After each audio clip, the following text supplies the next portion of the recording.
अष्टभुजी खलकाल। नमस्कार तह चरण को उचरो कथा रसाल। सिंह बाहनी मात जग अष्टभुजी खलकाल। नमस्कार तह चरण को उचरो कथा रसाल। वाहिगुरु जी सीरनास संग मैं कुसंग मैं संतोख सिंह। रम्यो नित पापन सो भयो कब धीरना। धीरना धरत काम लंपट कठोर कूर। बोरियो बकारन मैं भयो मन तीरना। तीर ना पछान्यो प्रभ दूर कर जान्यो तुम्हें। अपने उधार की बचारी तकबीर ना। वीर ना भगत भेख धारी हित नारी जिम। राखी पैज तैसे मेरी हेरो तकसीर ना। राखी पैज तैसे मेरी हेरो तकसीर ना।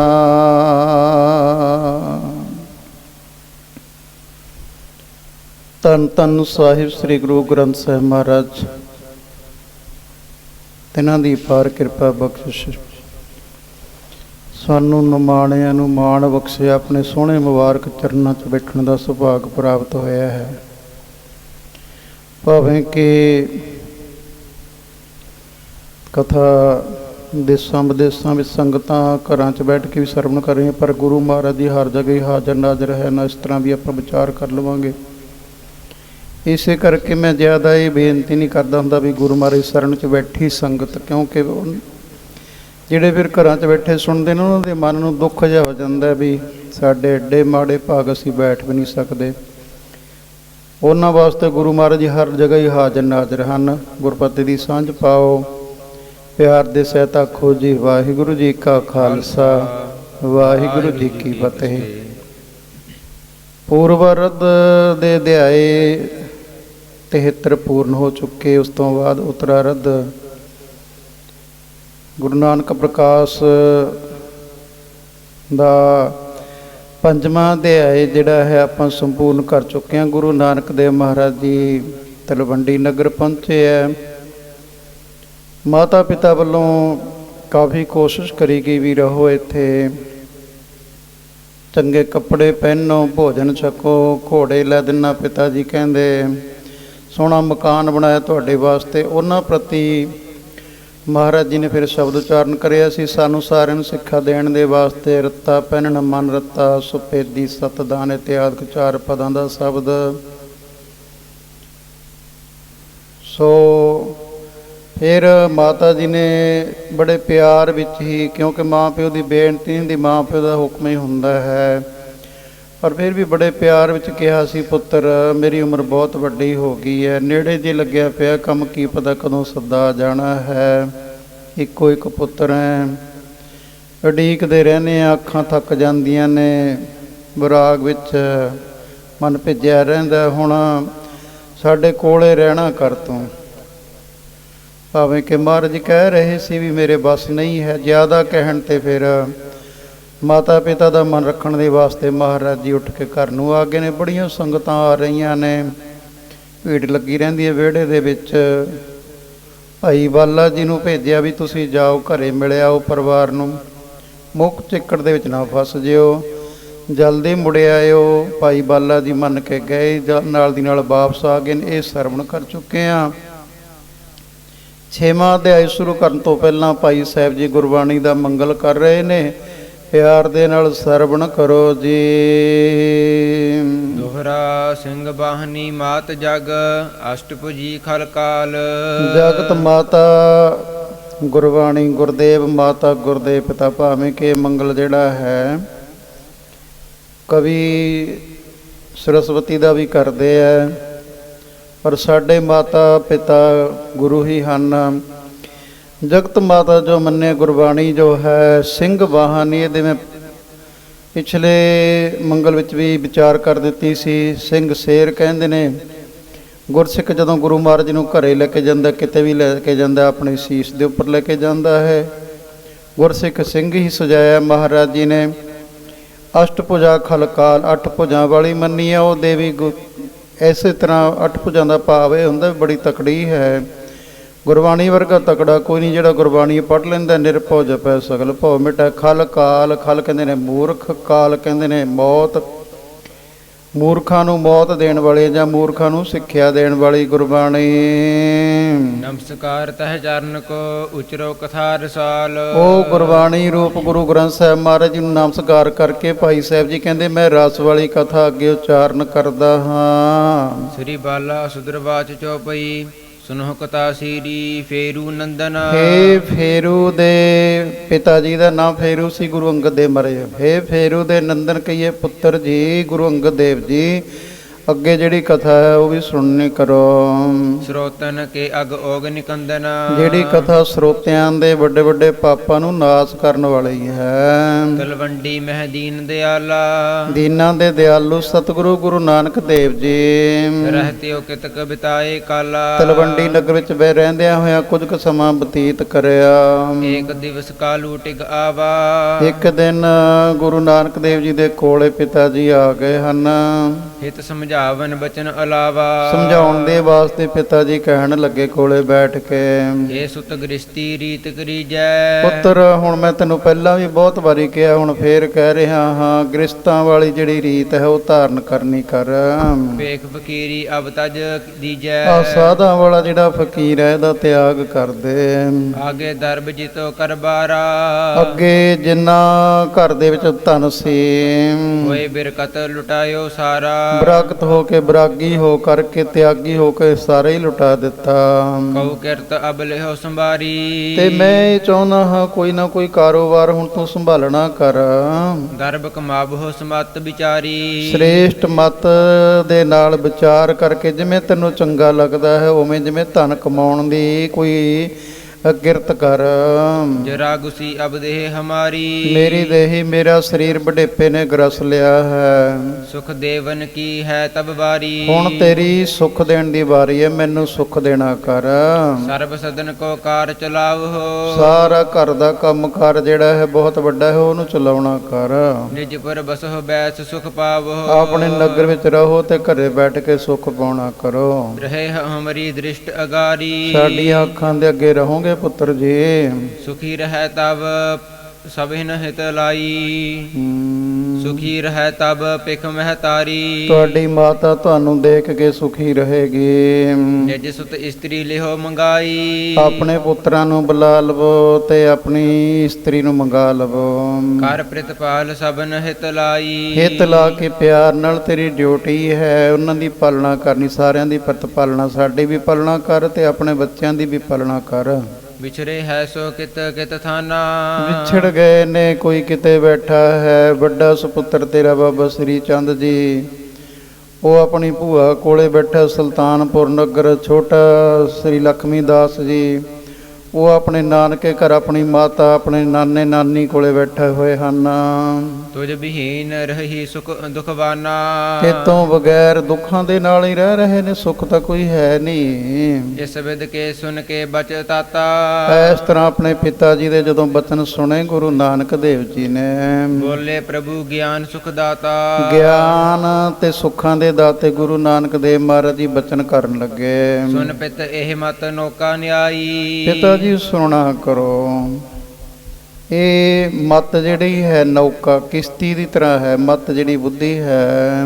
ਦਰਬ ਮੋਹ ਜਲ ਸਰਤਾ ਧਾਈ। ਦਰਬ ਕਹਿੰਦੇ ਨੇ ਮਾਇਆ, ਪਰ ਇੱਥੇ ਦਰਬ ਦਾ ਮਤਲਬ ਹੈ ਜਿੰਨੇ ਦੁਨੀਆ ਦੇ ਪਦਾਰਥ ਹਨ ਇਹ ਮਾਇਆ ਜਿਤ ਹਰ ਵਿਸਰੈ। ਜਿਹੜੀ ਵਾਹਿਗੁਰੂ ਨੂੰ ਭੁਲਾ ਦੇਵੇ, ਚਾਹੇ ਉਹ ਸੋਹਣੇ ਮਕਾਨ ਹੋਣ, ਸੋਹਣੀਆਂ ਗੱਡੀਆਂ ਹੋਣ, ਜਾਇਦਾਦ ਹੋਵੇ, ਰੁਪਈਏ ਹੋਣ, ਭਾਵੇਂ ਉਹ ਧੀਆਂ ਪੁੱਤਰ ਹੋਣ, ਭਾਵੇਂ ਉਹ ਸਾਰੀ ਸ੍ਰਿਸ਼ਟੀ ਪਬਲਿਕ ਸਤਿਕਾਰ ਕਰਦੀ। ਸਤਿਕਾਰ ਕਰਨ ਦੇ ਨਾਲ ਕਈ ਵਾਰੀ ਹੰਕਾਰ ਆ ਜਾਂਦਾ, ਫਿਰ ਨਾਮ ਨੂੰ ਭੁੱਲ ਜਾਂਦਾ ਹੈ। ਸੋ ਇੱਥੇ ਦਰਬ ਦਾ ਭਾਵ ਕਿਹਾ ਦੁਨੀਆ ਦੇ ਜਿਤਨੇ ਵੀ ਪਦਾਰਥ ਹਨ, ਦਰਬ ਪਦਾਰਥਾਂ ਦਾ ਜਿਹੜਾ ਮੋਹ ਹੈ ਉਹਨਾਂ ਵਿੱਚ ਖਚਤ ਹੋਣਾ ਵੀ ਇਹ ਮੇਰਾ ਹੈ। ਜੋ ਕੁਝ ਵੀ ਹੈ ਉਹ ਜੋ ਮੋਹ ਹੈ ਇਹ ਮਾਨੋ ਇੱਕ ਚੱਲਦੀ ਹੋਈ ਨਦੀ ਦੇ ਸਮਾਨ ਹੈ ਤੇ ਮਤ ਜਿਹੜੀ ਹੈ ਕਿਸ਼ਤੀ ਦੇ ਸਮਾਨ ਹੈ। ਜੇ ਨੌਕਾ ਮਹਿ ਜਲ ਜਲ ਪਰ ਜਾਵੇ। ਹੇ ਪਿਤਾ ਜੀ, ਨਦੀ ਦੇ ਉੱਪਰ ਕਿਸ਼ਤੀ ਚੱਲਦੀ ਹੈ, ਉੱਪਰ ਉੱਪਰ ਵਧੀਆ ਚੱਲੀ ਜਾਂਦੀ ਹੈ, ਪਰ ਜੇ ਕਿਤੇ ਕਿਸ਼ਤੀ ਦੇ ਵਿੱਚ ਪਾਣੀ ਪੈ ਜਾਵੇ ਤਤ ਚਿਨ ਆਪਣੇ ਵਿੱਚ ਡੁਬਾਵੈ। ਤਾਂ ਉਹ ਪਾਣੀ ਜਿਹੜਾ ਹੈ, ਨਦੀ ਜਿਹੜੀ ਹੈ ਆਪਣੇ ਵਿੱਚ ਡੁਬੋ ਲੈਂਦੀ ਹੈ ਕਿਸ਼ਤੀ ਨੂੰ। ਜਿਹੜੇ ਵਿੱਚ ਸਵਾਰ ਹਨ ਉਹ ਵੀ ਵਿੱਚ ਹੀ ਡੁੱਬ ਜਾਂਦੇ ਆ। ਸਤਿਗੁਰ ਕੇਵਟ ਮਿਲਹਿ ਜੇ ਆਈ। ਤੇ ਚੰਗਾ ਮਲਾਹ ਮਿਲ ਜਾਵੇ, ਚੰਗਾ ਮਲਾਹ ਆ ਜਾਵੇ, ਦੇਖ ਕੇ ਉਹ ਕਿਸ਼ਤੀ ਦੇਖਦਾ ਵੀ ਡੁੱਬੂਗੀ ਵੀ, ਹੁਣ ਉਹ ਵੀ ਕਿਸ਼ਤੀ ਕੋਲੋਂ ਦੀ ਲੈ ਕੇ ਜਾ ਰਿਹਾ ਜਾਂ ਜਿਵੇਂ ਵੀ ਹੈ, ਉਹ ਦੇਖਦਾ ਵੀ ਕਿਸ਼ਤੀ ਡੁੱਬੂਗੀ, ਫਿਰ ਉਹ ਸਵਾਰ ਹੋ ਜਾਂਦਾ ਹੈ, ਜਾਂ ਫਿਰ ਉਹਨਾਂ ਨੂੰ ਜੁਗਤੀ ਦੱਸ ਦਿੰਦਾ ਉਹ ਆ ਪਾਣੀ ਪੈ ਰਿਹਾ ਕਿਸ਼ਤੀ ਦੇ ਵਿੱਚ, ਜਾਂ ਤਾਂ ਸਵਾਰੀਆਂ ਵੱਧ ਨੇ ਤੁਹਾਡੀਆਂ, ਇਹਨਾਂ ਨੂੰ ਘਟਾ ਦਿਓ, ਜਾਂ ਗਲੀ ਹੋ ਗਈ ਇਹਦੇ ਵਿੱਚ ਇੱਥੋਂ ਦੀ ਪਾਣੀ ਪੈ ਰਿਹਾ, ਆ ਇੱਧਰ ਦੀ ਪਾਣੀ ਪੈ ਰਿਹਾ, ਬਚਾਓ ਤੁਹਾਡੀ ਕਿਸ਼ਤੀ ਡੁੱਬ ਜਾਵੇਗੀ। ਫਿਰ ਉਹ ਦੱਸਦਾ ਹੈ ਵੀ ਇਸ ਤਰ੍ਹਾਂ ਇੱਧਰ ਨੂੰ ਹੁਣ ਆ ਘੁੰਮਣ ਘੇਰੀਆਂ ਨੇ, ਇੱਥੇ ਇੱਧਰ ਨੂੰ ਨਾ ਜਾਇਓ, ਇੱਧਰ ਦੀ ਜਾਇਓ, ਘੁੰਮ ਕੇ ਜਾਇਓ, ਘੁੰਮਣ ਘੇਰੀਆਂ 'ਚ ਪੈ ਗਈ ਫਿਰ ਤੁਹਾਡੀ ਕਿਸ਼ਤੀ ਡੁੱਬ ਜਾਣੀ ਹੈ। ਫਿਰ ਉਸ ਅਨੁਸਾਰ ਉਹ ਜਦੋਂ ਕਿਸ਼ਤੀ ਨੂੰ ਅਸੀਂ ਚਲਾਉਂਦੇ ਹਾਂ, ਫਿਰ ਕਿਸ਼ਤੀ ਦਾ ਬਚਾਅ ਹੋ ਜਾਂਦਾ ਹੈ।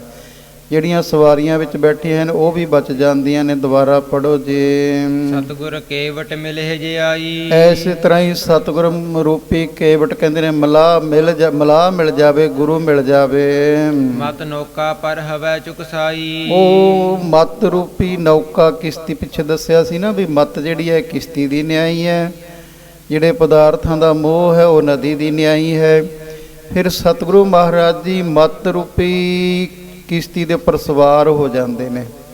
ਮਤ ਰੂਪੀ ਕਿਸ਼ਤੀ ਦੇ ਉੱਪਰ ਸਵਾਰ ਹੋ ਕਰਕੇ ਫਿਰ ਉਹ ਆਪਣੇ ਜਿਵੇਂ ਉਹਨਾਂ ਦੀ ਆਪਣੀ ਮਤ ਹੁੰਦੀ ਹੈ, ਤਾਂ ਹੀ ਕਿਹਾ ਨਾ ਵੀ ਗੁਰ ਕੀ ਮਤ ਤੂੰ ਲੈ ਆਨੇ, ਤੇਰੀ ਮਤ ਜਿਹੜੀ ਹੈ ਤੈਨੂੰ ਡੋਬ ਦੂਗੀ, ਮੋਹ ਰੂਪੀ ਨਦੀ ਦੇ ਵਿੱਚ ਡੋਬ ਦੇਵੇਗੀ। ਜਿਹਨੂੰ ਹਰ ਰੋਜ਼ ਪੜ੍ਹ ਦਿੰਦੇ ਹਾਂ, ਪੰਕ ਜੋ ਮੋਹ ਪਗ ਨਹੀਂ ਚੱਲ।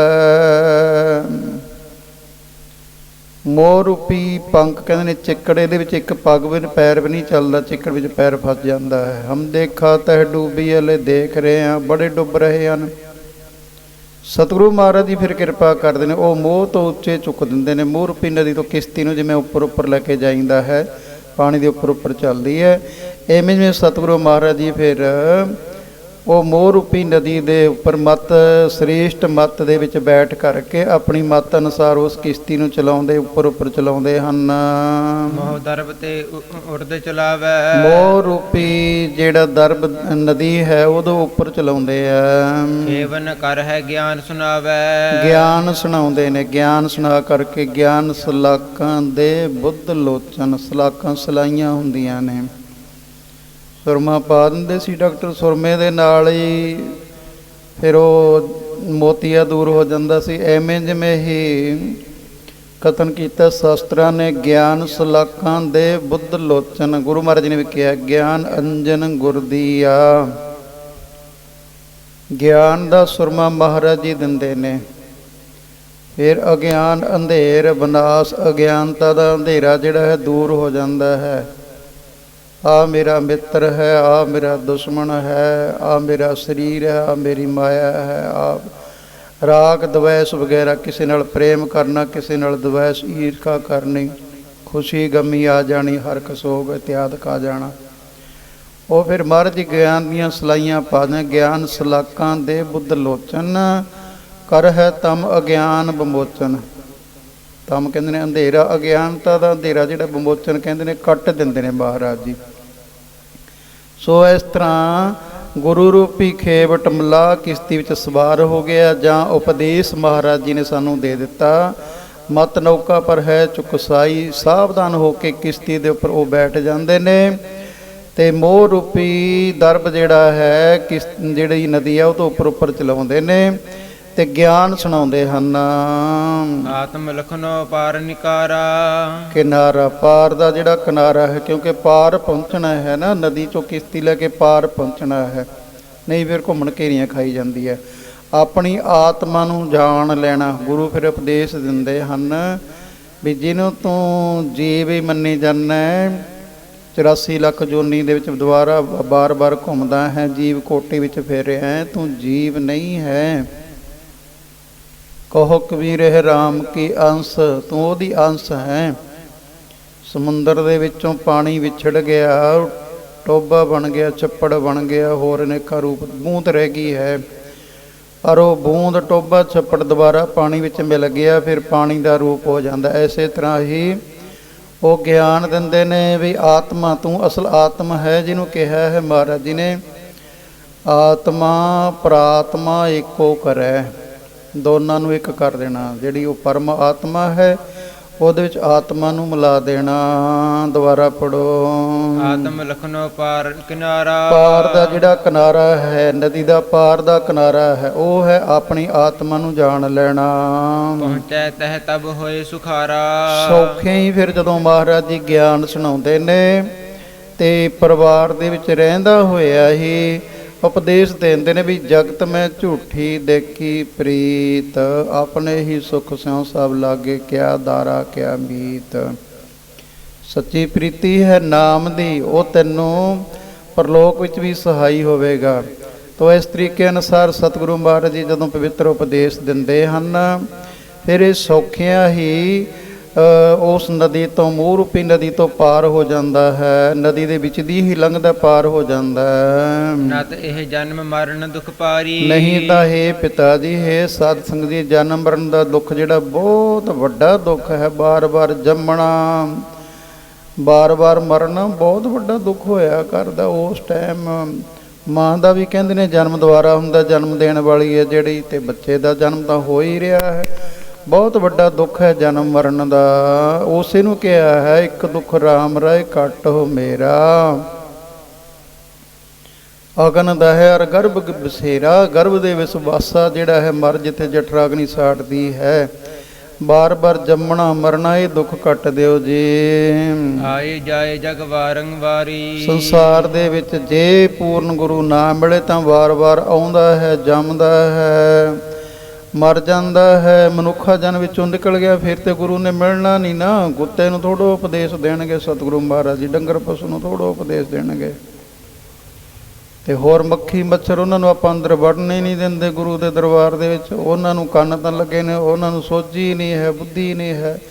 ਹੁਣ ਸਮਾਂ ਹੈ, ਤੇ ਤਾਂ ਹੀ ਮਹਾਰਾਜ ਨੇ ਕਿਹਾ ਇਸ ਪੌੜੀ ਤੇ ਜੋ ਨਰ ਚੂਕੈ, ਆਏ ਜਾਏ ਦੁੱਖ ਪਾਏਂਦਾ। ਅਸ ਕਹਿ ਕਿਰਪਾ ਦ੍ਰਿਸ਼ਟ ਅਵਲੋਕੀ। ਇਸ ਤਰ੍ਹਾਂ ਕਹਿ ਕਰਕੇ ਉਪਦੇਸ਼ ਵੀ ਦਿੱਤਾ, ਤੇ ਨਾਲ ਇੱਕ ਹੋਰ ਚੀਜ਼ ਦੀ ਲੋੜ ਹੈ। ਕਿਰਪਾ ਜਬ ਤੱਕ ਸ਼ਾਮਲ ਨਾ ਹੋ ਅਮਲ ਨਾ ਕਾਮ ਰਹਤੇ ਹੈ। ਕਿਰਪਾ ਦੀ ਬਹੁਤ ਲੋੜ ਹੈ। ਤੋ ਗੁਰੂ ਨਾਨਕ ਦੇਵ ਮਹਾਰਾਜ ਜੀ ਭਾਵੇਂ ਕਿ ਉਹ ਤਾਂ ਨਿਰੰਕਾਰ ਦਾ ਰੂਪ ਹੀ ਸੀ, ਪਰ ਸਾਨੂੰ ਦੱਸਣ ਦੇ ਵਾਸਤੇ ਬਾਬਾ ਪੈਦਾ ਸੱਚਖੰਡ ਨੌ ਨਿਧ ਨਾਮ ਗਰੀਬੀ ਪਾਈ, ਉੱਥੋਂ ਨਿਰੰਕਾਰ ਦੇ ਕੋਲੋਂ 9 ਨਿਧੀਆਂ ਦਾ ਖਜ਼ਾਨਾ ਨਾਮ ਤੇ ਗਰੀਬੀ ਲੈ ਕੇ ਆਏ ਸੀ। ਪਹਿਲਾਂ ਪਾਇਆ ਬਾਬੇ ਬਖਸ਼ਦਰ, ਪਹਿਲਾਂ ਕਿਰਪਾ ਲਈ ਵੀ ਮਹਾਰਾਜ ਕਿਰਪਾ ਕਰੋ। ਤੇ ਫਿਰ ਮੈਂ ਬੇਨਤੀ ਕਰਦਾ ਵੀ ਤਾਂ ਸਾਨੂੰ ਉਪਦੇਸ਼ ਦੇਣ ਵਾਸਤੇ ਹੀ ਹੈ। ਕਿਰਪਾ ਤਾਂ ਉਹ ਆਪ ਹੀ ਕਿਰਪਾ ਦੇ ਸਨ ਬੱਦਲ। ਤੇ ਪਹਿਲਾਂ ਪਾਇਆ ਬਾਬੇ ਬਖਸ਼ਦਰ, ਪਿੱਛੋਂ ਦੇ ਫਿਰ ਕਾਲ ਕਮਾਈ, ਫਿਰ ਕਮਾਈ ਕਰਨੀ ਕੀਤੀ। ਰਾੜਾ ਸਾਹਿਬ ਵਾਲੇ ਮਹਾਂਪੁਰਖ ਪਹਿਲਾਂ ਵੱਡੀਆਂ ਕਮਾਈਆਂ ਕਰੀਆਂ ਉਹਨਾਂ ਨੇ। ਸਕੂਲ ਵਿੱਚ ਪੜ੍ਹਦਿਆਂ ਹੋਇਆਂ ਬਹੁਤ ਵੱਡੀਆਂ ਕਮਾਈਆਂ ਕਰਨੀਆਂ ਕੀਤੀਆਂ। ਪਟਿਆਲੇ ਰਹਿੰਦਿਆਂ ਹੋਇਆਂ ਰਾਤ ਨੂੰ ਬਾਹਰ ਜਾ ਕੇ ਬੈਠ ਜਾਣਾ। ਆਪ ਜੀ ਦੇ ਫੁੱਫੜ ਜੀ ਤੇ ਭੂਆ ਦੇ ਪੁੱਤ, ਉਹਨਾਂ ਨੇ ਪਤਾ ਦੇਖਿਆ ਵੀ ਰਾਤ ਨੂੰ ਬਾਹਰ ਚਲਿਆ ਜਾਂਦਾ ਹੈ, ਸਾਡੀ ਡਿਊਟੀ ਸਾਡੇ ਕੋਲੇ ਰਹਿ ਰਿਹਾ ਹੈ।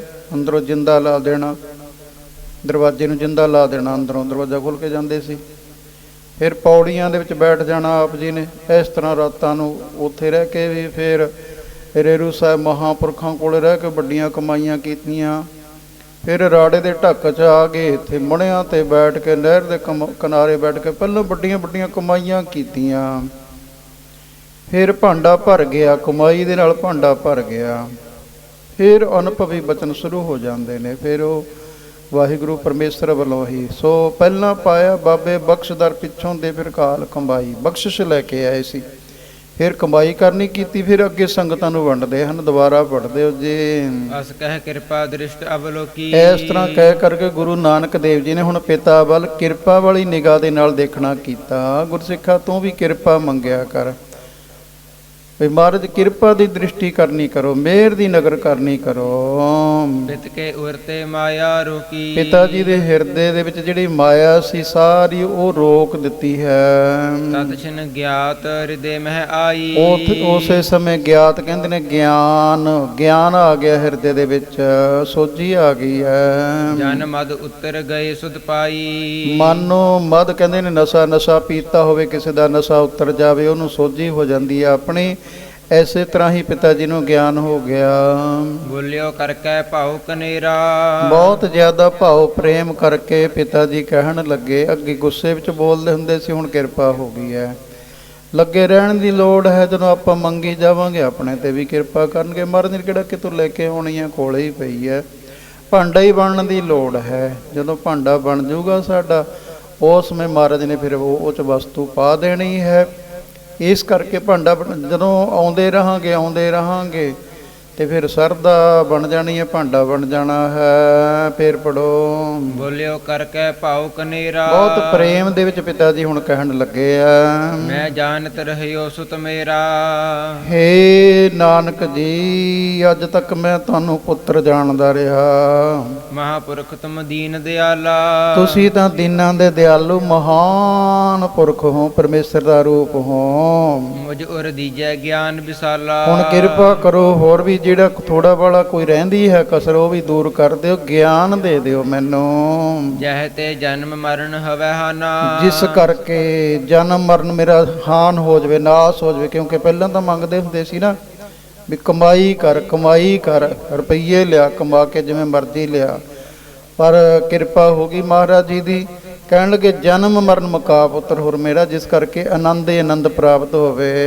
ਉਪਜੈ ਅਬ ਚਲ ਅਨੰਦ ਮਹਾਨਾ। ਅਬ ਚਲ ਨਾ ਚਲਾਏ ਮਾਨ ਜਿਹੜਾ ਹੋਵੇ, ਜਿਹੜਾ ਨਾ ਟੁੱਟੇ, ਉਹ ਆਨੰਦ ਹਮੇਸ਼ਾ ਹੀ ਆਨੰਦ ਦੇ ਵਿੱਚ ਰਹਿਣਾ, ਉਹ ਆਨੰਦ ਪ੍ਰਾਪਤ ਹੋ ਜਾਵੇ। ਮੈਂ ਹਾਂ ਕੌਣ ਮੋਹ ਸੁਧ ਨਾਹੀ। ਮੈਨੂੰ ਇਹ ਖਬਰ ਹੀ ਨਹੀਂ ਵੀ ਮੈਂ ਕੌਣ ਹਾਂ। ਮੈਂ ਤਾਂ ਆਪਣੇ ਆਪ ਨੂੰ ਇਹੀ ਮੰਨਦਾ ਮੈਂ ਜੀਵ ਹਾਂ, ਮੈਂ ਕਲਿਆਣ ਚੰਦ ਮਹਿਤਾ ਹਾਂ, ਮੈਂ ਪਟਵਾਰੀ ਹਾਂ, ਤੇ ਮੈਂ ਨਗਰਾਂ ਦਾ ਮਾਲਕ ਹਾਂ। ਰਾਏ ਬਲਾਰ ਦੇ ਨਾਲ ਮੇਰੀ ਵੱਡਿਆਂ ਨਾਲ ਜਾਰੀ ਹੈ। ਰਹਿ ਹੋ ਹਰਕ ਸੋਗ ਕੇ ਮਾਹੀ। ਤੇ ਕਦੇ ਖੁਸ਼ੀ ਆ ਗਈ, ਕਦੇ ਸੋਗ ਗਮੀ ਆ ਗਈ, ਇਹਨਾਂ ਵਿੱਚ ਹੀ ਮੈਂ ਤਾਂ ਰਹਿੰਦਾ ਹਾਂ। ਇੱਕ ਛਿਨ ਮਤ ਥਿਤ ਹੋਵਤ ਨਾਹੀ। ਮਨ ਮੇਰਾ ਇੱਕ ਛਿਨ ਮਾਤਰ ਵੀ ਟਿਕਾ ਵਿੱਚ ਨਹੀਂ ਆਉਂਦਾ। ਵਿੱਚ ਰਹਿ ਰਾਗ ਦਵੈ ਕੇ ਮਾਹੀ। ਰਾਗ ਦਵੈਖ ਦੇ ਵਿੱਚ, ਖੁਸ਼ੀ ਤੇ ਗਮੀ ਦੇ ਵਿੱਚ ਵਿਚਰਦਾ ਰਹਿੰਦਾ ਹੈ, ਈਰਖਾ ਤੇ ਪਿਆਰ ਵਿੱਚ ਵਿਚਰਦਾ ਹੈ। ਇਸ ਪ੍ਰਕਾਰ ਲਖ ਪਿਤ ਜਗਿਆਸਾ। ਇਸ ਤਰ੍ਹਾਂ ਪਿਤਾ ਜੀ ਦੀ ਇੱਛਾ ਜਦੋਂ ਜਨਨੀ ਕੀਤੀ, ਕਿਉਂਕਿ ਇੱਛਾ ਬਣਨ ਦੀ ਲੋੜ ਹੈ, ਫੇਰ ਹੀ ਗੱਲ ਬਣਨੀ ਹੈ। ਇੱਛਾ ਤੋਂ ਬਗੈਰ ਆਪਾਂ ਕਿਸੇ ਨੂੰ, ਭੁੱਖ ਹੈ ਨਹੀਂ, ਕਿਸੇ ਨੂੰ ਰੋਟੀਆਂ ਦੇਈ ਜਾਵਾਂਗੇ, ਉਹ ਕੁੱਤੇ ਨੂੰ ਪਾਈ ਜਾਊਗਾ, ਕੀ ਫਾਇਦਾ ਹੈ।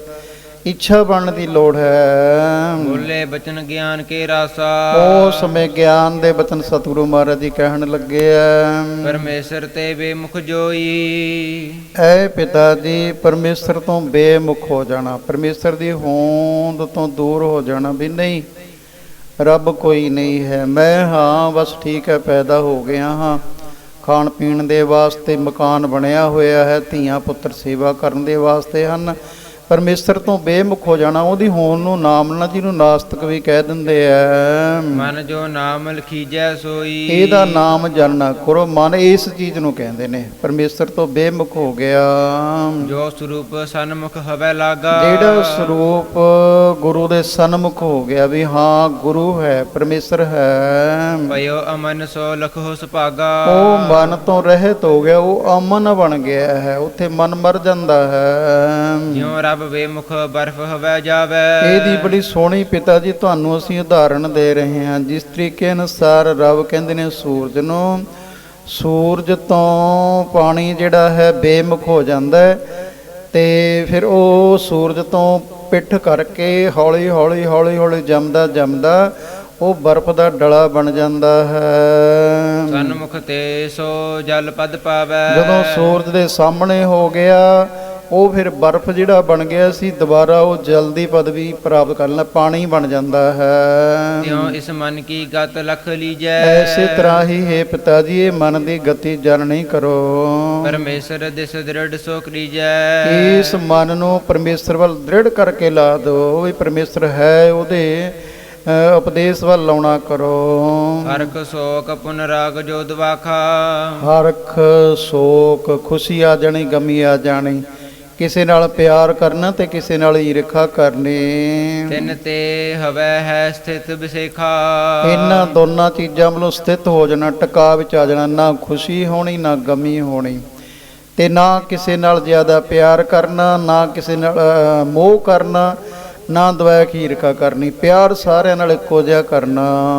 ਸਰਬ ਥਾਨ ਸਭ ਜੀਵਨ ਮਾਹੀ, ਹਰ ਜਗ੍ਹਾ ਸਾਰੇ ਜੀਵਾਂ ਦੇ ਵਿੱਚ ਪਰਮੇਸ਼ਰ ਬਿਨ ਦੂਜੋ ਨਾਹੀ। ਪਰਮੇਸ਼ਰ ਤੋਂ ਬਗੈਰ ਦੂਜਾ ਹੋਰ ਕੋਈ ਨਹੀਂ ਹੈ। ਜਿੱਥੇ ਹੈ ਜਿੱਧਰ ਵੇਖਾਂ ਉਧਰ ਤੂੰ, ਜਿਉਂ ਬਸਤਰ ਮੈਂ ਏਕੋ ਨੂੰ ਘਟ ਘਟ ਮੈਂ ਹਰ ਜੂ ਬਸੈ।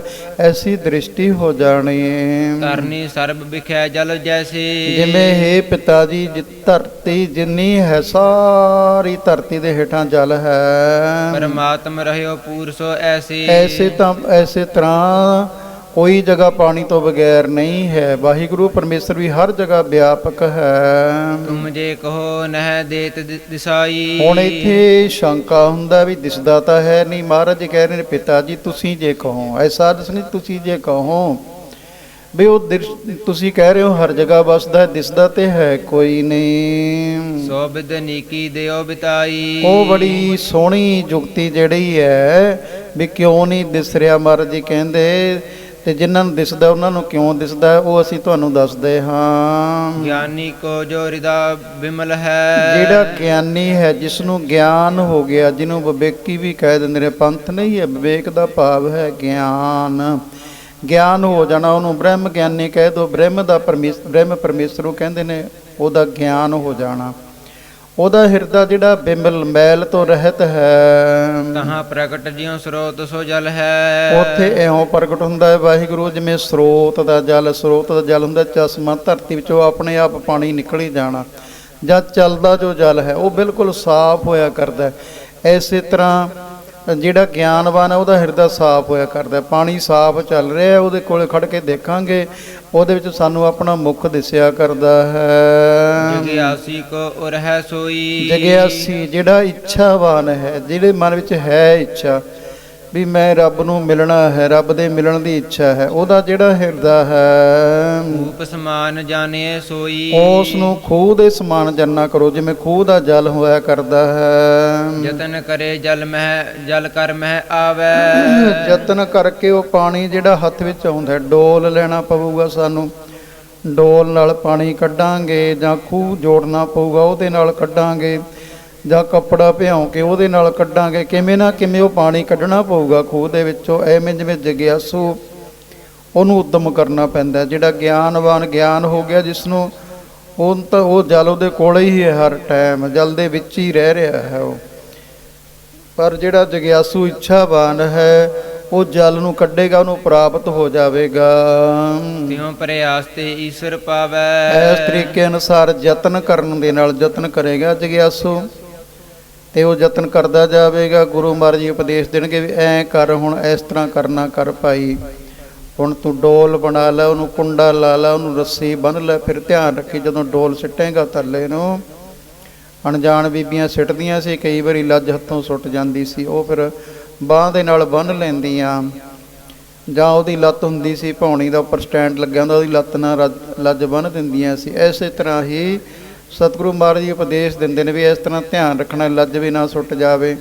ਐ ਹਿਲਾ ਕੇ ਡੋਲ ਭਰ ਲੈਣਾ, ਫਿਰ ਪਾਣੀ ਨੂੰ ਬਾਹਰ ਕੱਢ ਲੈ। ਸੋ ਯਤਨ ਕਰਨਾ ਪੈਂਦਾ ਹੈ, ਉਹਨਾਂ ਨੂੰ ਪ੍ਰਾਪਤ ਹੋ ਜਾਂਦਾ। ਫਿਰ ਅਗਿਆਨੀ ਕੋ ਉਰ ਹੈ ਜੋ, ਜਿਹੜਾ ਅਗਿਆਨੀ ਦਾ ਹਿਰਦਾ, ਜਿਹਨੂੰ ਗਿਆਨ ਨਹੀਂ ਹੈ, ਜਿਹੜਾ ਮਨਮੁਖ ਹੈ, ਉਹਦਾ ਜਿਹੜਾ ਹਿਰਦਾ ਹੈ। ਪੜਦੇ ਕੋ ਜਲ ਜਾਣੋ ਸੋ, ਉਹ ਪੜਦੇ ਦਾ ਜਲ ਜਾਣਨਾ ਕਰੋ। ਪਰ ਪਰਲੇ ਪਾਸੇ ਜਲ ਚੱਲ ਰਿਹਾ ਹੈ, ਪਰ ਵਿੱਚ ਕੰਧ ਦਾ ਪੜਦਾ ਹੈ, ਉਹ ਜਲ ਦਿਸ ਕੋਈ ਨਹੀਂ ਰਿਹਾ, ਦੂਰ ਹੈ ਉਸ ਤੋਂ। ਤਹਿ ਤਤਕਾਲ ਹੱਥ ਨਹੀਂ ਆਈ, ਉਹਨੂੰ ਫਿਰ ਜਲਦੀ ਹੱਥ ਨਹੀਂ ਆਉਂਦਾ। ਉਹਨੂੰ ਮਿਲ ਜਾਵੇ ਪੂਰਨ ਕੋਈ ਸਤਿਗੁਰੂ ਗੁਰੂ ਮਿਲ ਜਾਵੇ, ਕੋਈ ਭਾਗ ਜਾਗ ਪੈਣ ਸੰਗਤ ਮਿਲ ਜਾਵੇ, ਫਿਰ ਕਿਤੇ ਜਾ ਕੇ ਕਿਰਪਾ ਹੋਇਆ ਕਰਦੀ ਹੈ, ਨਹੀਂ ਉਹ ਖਾਲੀ ਹੋਏ ਰਹਿ ਜਾਂਦਾ, ਕੋਲੇ ਬੈਠਾ ਪਿਆਸਾ ਰਹਿ ਜਾਂਦਾ ਹੈ। ਪਰਛਤ ਮੈਂ ਜਲ ਹੈ ਸਭ ਥਾਈ, ਪਰ ਧਰਤੀ ਦੇ ਵਿੱਚ ਹਰ ਜਗ੍ਹਾ ਪਾਣੀ ਹਰ ਜਗ੍ਹਾ ਹੈ। ਤਿਉ ਪਰਮੇਸ਼ਰ ਹੈ ਸਭ ਮਾਹੀ, ਐਸੇ ਤਰ੍ਹਾਂ ਪਿਤਾ ਜੀ ਪਰਮੇਸ਼ਰ ਵਾਹਿਗੁਰੂ ਵੀ ਹਰ ਜਗ੍ਹਾ ਹੈ।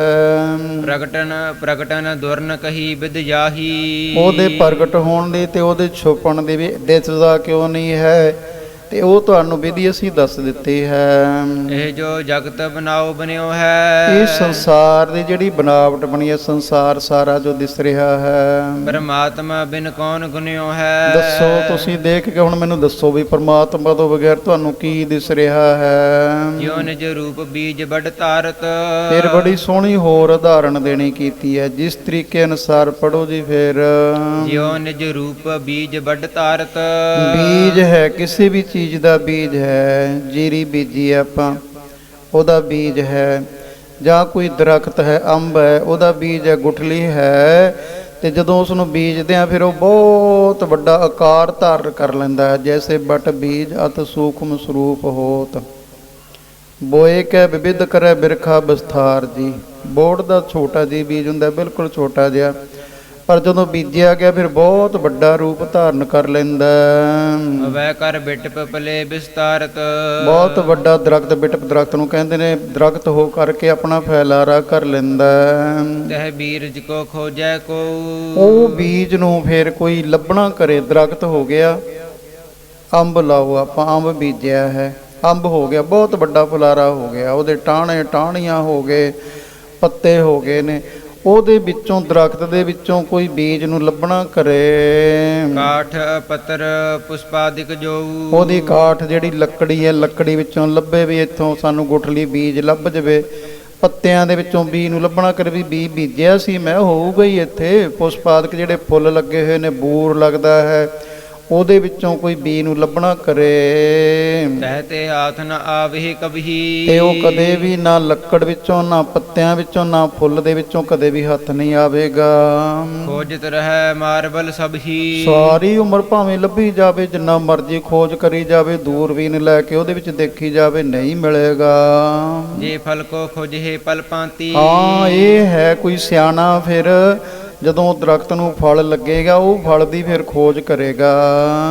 ਪਾਏ ਬੀਜ ਹਵੈ ਸੀਤਲ ਸਾਤੀ, ਫਿਰ ਉਹ ਫਲ ਦੇ ਵਿੱਚ ਉਸ ਨੂੰ ਬੀਜ ਪ੍ਰਾਪਤ ਹੋ ਜਾਵੇਗਾ, ਛਾਤੀ ਠੰਡੀ ਹੋ ਜਾਂਦੀ ਹੈ ਵੀ ਹਾਂ ਸਾਨੂੰ ਵਸਤੂ ਪ੍ਰਾਪਤ ਹੋ ਗਈ ਹੈ। ਤਿਉ ਪਰਮੇਸ਼ਰ ਖੋਜਨ ਵਾਰੇ, ਐਸੀ ਤਰ੍ਹਾਂ ਹੀ ਜਿਹੜੇ ਰੱਬ ਨੂੰ ਖੋਜਣ ਵਾਲੇ ਹਨ, ਉਹਦੀ ਖੋਜ ਵਿੱਚ ਲੱਗੇ ਹੋਏ ਨੇ। ਕਾਠ ਤਾਮਸੀ ਜਿਉ ਨਿਹਾਰੇ, ਇੱਕ ਤਾਂ ਕਾਠ ਤਾਮਸੀ ਜੀਓ, ਜਾਨਣਾ ਕਰੋ। ਤਾਮਸੀ ਜਿਹੜੇ ਨੇ ਕਾਠ ਦੇ ਸਮਾਨ, ਜਿਵੇਂ ਕਾਠ ਲੱਕੜੀ ਹੈ, ਸਖਤ ਹੈ, ਉਹਨਾਂ ਦਾ ਸਖਤ ਸੁਭਾਅ ਹੋਇਆ ਕਰਦਾ ਹੈ। ਬਚਨ ਕਠੋਰ ਕਹਿਨ ਹੈ ਜੋ, ਉਹਨਾਂ ਦੇ ਜਿਹੜੇ ਬਚਨ ਨੇ ਬੜੇ ਕਠੋਰ, ਬੜੇ ਕੌੜੇ ਹੋਇਆ ਕਰਦੇ ਆ। ਲੱਖ ਕਠੋਰ ਪਨਤਾ ਮਹਿ ਸੋ, ਉਹਨਾਂ ਵਿੱਚ ਲੱਕੜ ਵਾਲਾ ਕਠੋਰਪਣਾ ਜਾਣਨਾ ਕਰੋ। ਤਹ ਤੇ ਈਸ਼ਰ ਹਾਥ ਨ ਆਵੈ, ਉਹ ਜਿਵੇਂ ਉਹ ਲੱਕੜ ਚੋਂ ਫਲ ਨਹੀਂ ਹੱਥ ਆਉਂਦਾ, ਐਵੇਂ ਜਿਵੇਂ ਉਹਨਾਂ ਨੂੰ ਤਾਂ ਰੱਬ ਭੁੱਲੇ ਹੀ ਜਾਣ ਵੀ ਉਹਨਾਂ ਨੂੰ ਤਾਂ ਰੱਬ ਮਿਲਣਾ ਹੀ ਮਿਲਣਾ ਕੋਈ ਨਹੀਂ। ਤਿਉ ਸਿਕਤਾ ਤੇ ਤੇਲ ਨਾ ਪਾਵੈ, ਜਿਵੇਂ ਕੋਈ ਰੇਤੇ ਨੂੰ ਜਿੰਨਾ ਮਰਜ਼ੀ ਪੀੜੀ ਜਾਵੇ, ਕੋਲੂ ਚ ਪਾ ਕੇ ਪੀੜੀ ਜਾਵੇ ਵੀ ਇਹ ਚੋਂ ਤੇਲ ਨਿਕਲਿਆ ਆਵੇਗਾ, ਰੇਤੇ ਚੋਂ ਤੇਲ ਕਦੇ ਵੀ ਨਹੀਂ ਨਿਕਲੇਗਾ। ਇਹ ਰਾਜਸੀ ਪਤਰ ਸਮਾਨਾ, ਦੂਸਰੇ ਇਹ ਹਨ ਤਾਮਸੀ, ਦੂਜੇ ਰਾਜਸੀ ਹਨ। ਉਹ ਪੱਤਿਆਂ ਦੇ ਸਮਾਨ ਜਾਣਨਾ ਕਰੋ। ਰਾਜਸੀ ਹੈ ਚੰਗੇ ਸੁੱਖ ਭੋਗਣੇ, ਚੰਗਾ ਖਾਣਾ, ਖਾਣ ਬੰਨੀ ਧਿਆਨ ਰੱਖਣਾ ਵੀ ਆਹ ਵੀ ਖਾ ਲਵਾਂ, ਆਹ ਵੀ ਖਾ ਲਵਾਂ। ਸੋਹਣਾ ਮਕਾਨ ਬਣਾ ਕੇ ਪਰਮੇਸ਼ਰ ਨੂੰ ਭੁੱਲ ਜਾਣਾ, ਇਹ ਨਹੀਂ ਮੈਂ ਮਕਾਨ ਬਣਾਉਣ ਤੋਂ ਰੋਕਿਆ ਨਹੀਂ। ਮਹਾਰਾਜ ਜੀ ਦੇ ਸੋਹਣੇ ਸੀਸ ਮਹਿਲ ਸਨ, ਮਹਾਰਾਜ ਜੀ ਨੇ ਗੁਰਸਿੱਖ ਨੂੰ ਵੀ ਰਾਜਾ ਬਣਾਇਆ ਹੈ, ਪਰ ਉਹਦੇ ਵਿੱਚ ਰਹਿੰਦਿਆਂ ਪਰਮੇਸ਼ਰ ਨੂੰ ਯਾਦ ਰੱਖਣਾ। ਉਹ ਮਕਾਨ ਦੇ ਹੀ ਹੋ ਕੇ ਰਹਿ ਜਾਣਾ, ਜਾਂ ਸੋਹਣੇ ਸੋਹਣੇ ਕੱਪੜੇ ਪਾਉਣੇ, ਹੋਰ ਦੁਨਿਆਵੀ ਸੁੱਖ ਜਿਹੜੇ ਨੇ ਉਹਨਾਂ ਨੂੰ ਰਾਜਸੀ ਮੰਨਿਆ ਹੈ। ਰਾਜਸੀ ਪੱਤਰ ਦੇ ਸਮਾਨ, ਜਿਵੇਂ ਪੱਤਿਆਂ ਦੀ ਛਾਂ ਮੰਨ ਲਓ, ਛਾਇਆ ਦੇ ਸੁਖ ਬਿਖੈ ਮਹਾਨਾ, ਉਹ ਜਿਵੇਂ ਉਹਨਾਂ ਨੂੰ ਸੁੱਖ ਤਾਂ ਮਿਲਦਾ, ਸੋਹਣੇ ਕੱਪੜੇ ਪਾਉਂਦੇ ਨੇ, ਗਰਮੀਆਂ 'ਚ ਠੰਡੇ ਕੱਪੜੇ ਪਾ ਲਏ, ਸਰਦੀਆਂ 'ਚ ਗਰਮ ਪਾ ਲਏ, ਸੁੱਖ ਮਿਲ ਗਿਆ। ਸੋਹਣਾ ਮਕਾਨ ਬਣਾ ਲਿਆ, ਸੁੱਖ ਮਿਲ ਗਿਆ ਹੈ। ਚੰਗੀ ਗੱਡੀ ਲੈ ਲਈ, ਸੁੱਖ ਮਿਲ ਗਿਆ ਹੈ। ਚੰਗਾ ਭੋਜਨ ਛਕ ਲਿਆ, ਸੁੱਖ ਮਿਲ ਗਿਆ।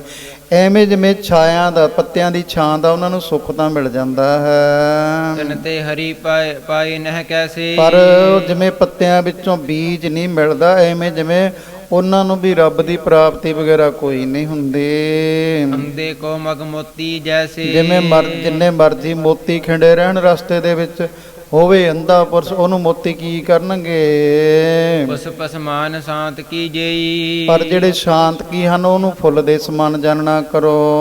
ਮਧੁਰ ਬਚਨ ਗਦ ਤਾਰੇ ਤੇਈ, ਜਿਵੇਂ ਫੁੱਲ ਦੇ ਵਿੱਚੋਂ ਗੰਧ ਆਉਂਦੀ, ਸੁਗੰਧੀ ਆਉਂਦੀ ਹੈ, ਐਵੇਂ ਜਿਵੇਂ ਉਹ ਸ਼ਾਂਤ ਕੀ ਜਿਹੜੇ ਨੇ ਸ਼ਾਂਤ ਰਹਿੰਦੇ ਨੇ, ਮਿੱਠੇ ਬਚਨ ਤਾਂ ਬੋਲਦੇ ਆ ਉਹ, ਤੇ ਮਿੱਠੇ ਬਚਨ ਰੂਪੀ ਸੁਗੰਧੀ ਆਉਂਦੀ ਆ ਉਹਨਾਂ ਦੇ ਅੰਦਰੋਂ। ਤਨ ਤੇ ਕੁਛ ਕ ਹੋਤ ਸੁਧਕਾਰਾ, ਉਹਨਾਂ ਦੇ ਕੋਲੋਂ ਕੁਛ ਕੁ ਜਿਹੜੀ ਕਾਰਾ ਹੈ, ਜਿਹੜਾ ਕਾਰਜ ਹੈ ਉਹ ਸੁੱਧ ਹੋ ਜਾਂਦਾ ਪਰਮੇਸ਼ਰ ਨੂੰ ਮਿਲਣ ਦਾ।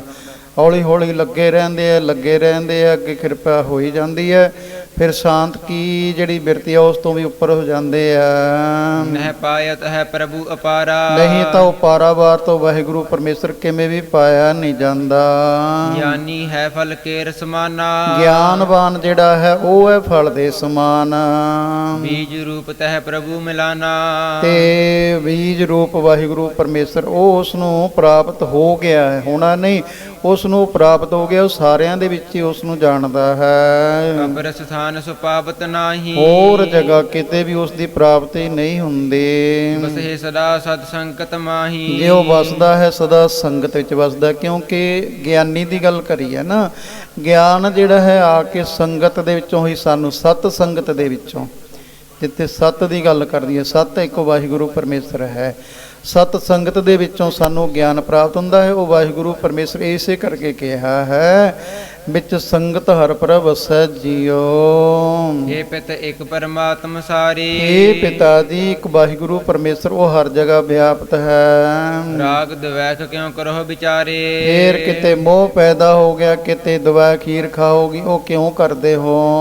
ਅਪਰ ਕਲਪਨਾ ਤੇ ਮਨ ਰੋਕੋ, ਹੋਰ ਜਿੰਨੀਆਂ ਕਲਪਨਾ ਹਨ, ਫੁਰਨੇ ਹਨ ਮਨ ਦੇ ਵਿੱਚ, ਉਹਨਾਂ ਨੂੰ ਰੋਕਣੀਆਂ ਕਰੋ। ਸਰਬ ਸਥਾਨ ਏਕ ਅਵਲੋਕ, ਹਰ ਜਗ੍ਹਾ ਇੱਕ ਵਾਹਿਗੁਰੂ ਨੂੰ ਹੀ ਦੇਖਣਾ ਕਰੋ। ਜਗਤ ਮੋਹਨੀ ਜੋ ਇਹ ਮਾਇਆ, ਜਿਹੜੀ ਇਹ ਮਾਇਆ ਸਾਰੇ ਸੰਸਾਰ ਨੂੰ ਮੋਹਣ ਵਾਲੀ ਹੈ। ਇਸ ਵਿਦ ਜਾਣੋ ਤਿਉ ਤਨ ਛਾਇਆ, ਇਸ ਤਰੀਕੇ ਨੂੰ ਮਾਇਆ ਨੂੰ ਜਾਣਨਾ ਕਰੋ ਜਿਵੇਂ ਸਰੀਰ ਦੀ ਛਾਂ ਹੋਇਆ ਕਰਦੀ ਹੈ। ਸ੍ਰੀ ਕਰਤਾਰ ਸੁਪਾਨ ਸਮਾਨਾ, ਵਾਹਿਗੁਰੂ ਪਰਮੇਸ਼ਰ ਨੂੰ ਉਦਾਹਰਨਾਂ ਤੇ ਬਹੁਤ ਦਿੱਤੀਆਂ ਨੇ ਮਹਾਰਾਜ ਜੀ ਨੇ, ਸਾਡੇ ਵਾਸਤੇ ਹੀ ਹੈ ਸਾਰਾ। ਦੁਬਾਰਾ ਪੜ੍ਹੋ ਜੀ। ਸ੍ਰੀ ਕਰਤਾਰ ਸੁਪਾਨ ਸਮਾਨਾ, ਭਾਨ ਸੂਰਜ ਨੂੰ ਕਹਿੰਦੇ ਨੇ। ਵਾਹਿਗੁਰੂ ਪਰਮੇਸ਼ਰ ਸੂਰਜ ਦੇ ਸਮਾਨ ਹੈ, ਉਹਦੀ ਮਾਇਆ ਜਿਹੜੀ ਹੈ ਛਾਇਆ ਦੇ ਸਮਾਨ ਹੈ। ਜਬ ਇਹ ਨਰ ਸਨਮੁਖ ਤਹਿ ਪਿਆਨਾ, ਜਦੋਂ ਇਹ ਜੀਵ ਸਨਮੁਖ ਮੂੰਹ ਕਰਕੇ ਸੂਰਜ ਵੱਲ ਨੂੰ ਤੁਰਦਾ ਹੈ, ਛਾਇਆ ਸਮਤਹਿ ਪੀਛੇ ਲਾਗੀ, ਜਿਵੇਂ ਛਾਇਆ ਉਹਦੇ ਮਗਰ ਤੁਰੀ ਜਾਂਦੀ ਹੈ, ਐਵੇਂ ਜਿਵੇਂ ਮਾਇਆ ਜਿਹੜੀ ਹੈ ਜਦੋਂ ਇਹ ਵਾਹਿਗੁਰੂ ਵੱਲ ਨੂੰ ਮੂੰਹ ਕਰ ਲੈਂਦਾ ਫਿਰ ਮਾਇਆ ਇਹਦੇ ਪਿੱਛੇ ਲੱਗ ਜਾਂਦੀ ਹੈ। ਪੁਨ ਨਾ ਆਦਰੈ ਹਰ ਅਨੁਰਾਗੀ, ਪਰ ਜਿਹੜੇ ਹਰੀ ਦੇ ਅਨੁਰਾਗੀ, ਹਰੀ ਨਾਲ ਪਿਆਰ ਕਰਨ ਵਾਲੇ ਨੇ, ਮਾਇਆ ਮਗਰ ਤੁਰਦੀ ਹੈ ਪਰ ਉਹਦਾ ਉਹ ਸਤਿਕਾਰ ਹੀ ਨਹੀਂ ਕਰਦੇ।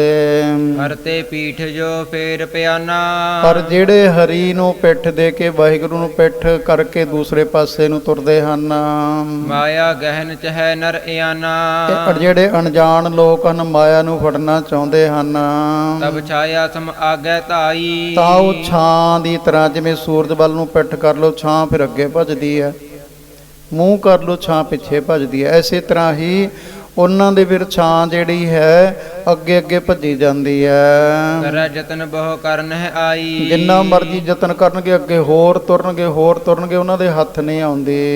ਜਾਂ ਤੇ ਸਭ ਕੋ ਜੋ ਹੈ ਮੂਲਾ, ਇਸ ਕਰਕੇ ਪਿਤਾ ਜੀ ਜੋ ਸਾਰੀਆਂ ਗੱਲਾਂ ਦਾ ਮੂਲ ਜੜ ਹੈ, ਸਿਮਰਹੁ ਪ੍ਰਭੂ ਹੋਏ ਅਨੁਕੂਲਾ, ਅਨੁਕੂਲ ਉਸ ਦੇ ਅਨੁਸਾਰ ਹੋ ਕਰਕੇ, ਵਾਹਿਗੁਰੂ ਦੇ ਅਨੁਸਾਰ ਹੋ ਕਰਕੇ ਜਦੋਂ ਉਹਦੇ ਵੱਲ ਮੂੰਹ ਕਰਾਂਗੇ, ਅਨੁਸਾਰ ਹੋਵਾਂਗੇ ਆਪਾਂ, ਜਦੋਂ ਲੱਗੇ ਰਹਾਂਗੇ ਉਹਦੇ ਅਨੁਸਾਰ, ਉਹਦੇ ਹੁਕਮ ਦੇ ਵਿੱਚ ਹੋ ਜਾਵਾਂਗੇ। ਖਸਮੈ ਸੋਈ ਭਾਵ ਸੀ, ਖਸਮੈ ਦਾ ਭਾਣਾ ਜਿਸ ਭਾਵ ਹੈ, ਭਾਈ ਗੁਰਦਾਸ ਜੀ ਕਹਿੰਦੇ ਨੇ, ਉਹਦੇ ਭਾਣੇ ਨੂੰ ਮਿੱਠਾ ਕਰਕੇ ਮੰਨਾ, ਜੋ ਤੁਧ ਭਾਵ ਹੈ ਸਾਈ ਭਲੀ ਕਰ। ਇਹ ਹੈ ਅਨੁਕੂਲ ਹੋਣਾ, ਵੀ ਜਿਵੇਂ ਤੂੰ ਕਹਿ ਰਿਹਾ ਮੈਨੂੰ ਤਾਂ ਉਹ ਵਧੀਆ ਗੱਲ ਲੱਗਦੀ ਹੈ। ਇੱਕ ਹੁੰਦਾ ਹੈ ਵੀ ਮੇਰੇ ਅਨੁਕੂਲ ਹੋਈ ਜਾਵੇ, ਮਹਾਂਪੁਰਖ ਕਹਿੰਦੇ ਹੁੰਦੇ ਰਾੜਾ ਸਾਹਿਬ ਵਾਲੇ, ਕਹਿੰਦੇ ਜੀਵ ਦੀ ਇਹ ਇੱਛਾ ਹੁੰਦੀ ਹੈ ਵੀ ਜਿਵੇਂ ਮੈਂ ਕਹਿੰਦਾ ਉਕਣ ਹੋਈ ਜਾਵੇ। ਐ ਹੁੰਦਾ ਕੋਈ ਨਹੀਂ, ਕਿੰਨਾ ਕੁ ਚਿਰ ਹੋਊਗਾ, ਐ ਹੁੰਦਾ ਕੋਈ ਨਹੀਂ। ਤੇ ਉਹਨੂੰ ਕਹਿ ਦੇਣਾ ਵੀ ਮੈਨੂੰ ਤੂੰ ਕਿਰਪਾ ਕਰ ਦਿਓ ਮਹਾਰਾਜ, ਜਿਵੇਂ ਤੁਸੀਂ ਕਰ ਰਹੇ ਹੋ ਉਹਨੂੰ ਮੈਂ ਮਿੱਠਾ ਕਰਕੇ ਮੰਨ ਲਵਾਂ, ਮੈਂ ਤੇਰੇ ਅਨੁਸਾਰ ਹੋ ਜਾਵਾਂ। ਸੋ ਇਸ ਕਰਕੇ ਮਹਾਰਾਜ ਜੀ ਵੀ ਇੱਥੇ ਕਹਿੰਦੇ ਨੇ, ਦੁਬਾਰਾ ਪੜ੍ਹਿਓ। ਸਿਮਰਹੁ ਪ੍ਰਭੂ ਹੋਏ ਅਨੁਕੂਲਾ। ਉਹਦੇ ਅਨੁਸਾਰ ਹੋ ਕਰਕੇ ਉਹਦਾ ਸਿਮਰਨ ਕਰਨਾ ਕਰੋ। ਬਚਨਨ ਕੀ ਰਚਨਾ ਸੁਨ ਕਾਲੂ। ਇਸ ਤਰ੍ਹਾਂ ਜਦੋਂ ਸੋਹਣੇ ਬਚਨਾਂ ਦੀ ਰਚਨਾ ਸੁਣਨੀ ਕੀਤੀ ਪਿਤਾ ਜੀ ਨੇ, ਤਜੇ ਬਾਰ ਇੱਕ ਜਗਤ ਜੰਜਾਲੂ। ਇੱਕ ਵਾਰੀ ਕਿਰਪਾ ਹੋਈ ਹੈ, ਨਾਲ ਪੂਰਨ ਗਿਆਨ ਹੋ ਗਿਆ। ਜਗਤ ਦੇ ਸਾਰੇ ਜੰਜਾਲ ਉਹਨਾਂ ਦਾ ਤਿਆਗ ਕਰ ਦਿੱਤਾ। ਨਿਰਮਲ ਮਨ ਹਵੈ ਸਿਮਰਨ ਲਾਗਾ। ਮਨ ਜਿਹੜਾ ਮੈਲ ਤੋਂ ਰਹਿਤ ਹੋ ਗਿਆ, ਮੈਲ ਸਾਰੀ ਦੂਰ ਹੋ ਗਈ ਹੈ, ਕਲਪਨਾ ਸਾਰੀਆਂ ਦੂਰ ਹੋ ਗਈਆਂ, ਮਨ ਸਿਮਰਨ ਦੇ ਵਿੱਚ ਜੁੜ ਗਿਆ। ਉਪਜਿਓ ਗਿਆਨ ਮੋਹ ਤੁਮ ਭਾਗਾ। ਮੋਹ ਰੂਪੀ ਅੰਧੇਰਾ ਸਾਰਾ ਦੂਰ ਹੋ ਗਿਆ, ਹਿਰਦੇ ਵਿੱਚ ਗਿਆਨ ਹੋ ਗਿਆ ਹੈ। ਨਿਸ ਬਾਸੁਰ ਹਰ ਸੋ ਲਿਵ ਲਾਗੀ। ਦਿਨ ਰਾਤ ਪਰਮੇਸ਼ਰ ਦੇ ਨਾਲ ਲਿਵ ਲੱਗੀ ਰਹਿਣ ਲੱਗੇ। ਹਿਰਦੈ ਦਵੈਤ ਜੀਤੀ ਸਭ ਭਾਗੀ। ਹਿਰਦੇ ਦੀ ਜਿੰਨੀ ਦਵੈਸ ਸੀ ਸਾਰੀ ਦੂਰ ਹੋ ਗਈ ਹੈ। ਏਕ ਲਖਿਓ ਪਰਮਾਤਮ ਸਾਰੀ। ਪਰਮੇਸ਼ਰ ਨੂੰ, ਵਾਹਿਗੁਰੂ ਨੂੰ ਸਾਰੇ ਇੱਕ ਉਸ ਨੂੰ ਜਾਣਨਾ ਕੀਤਾ।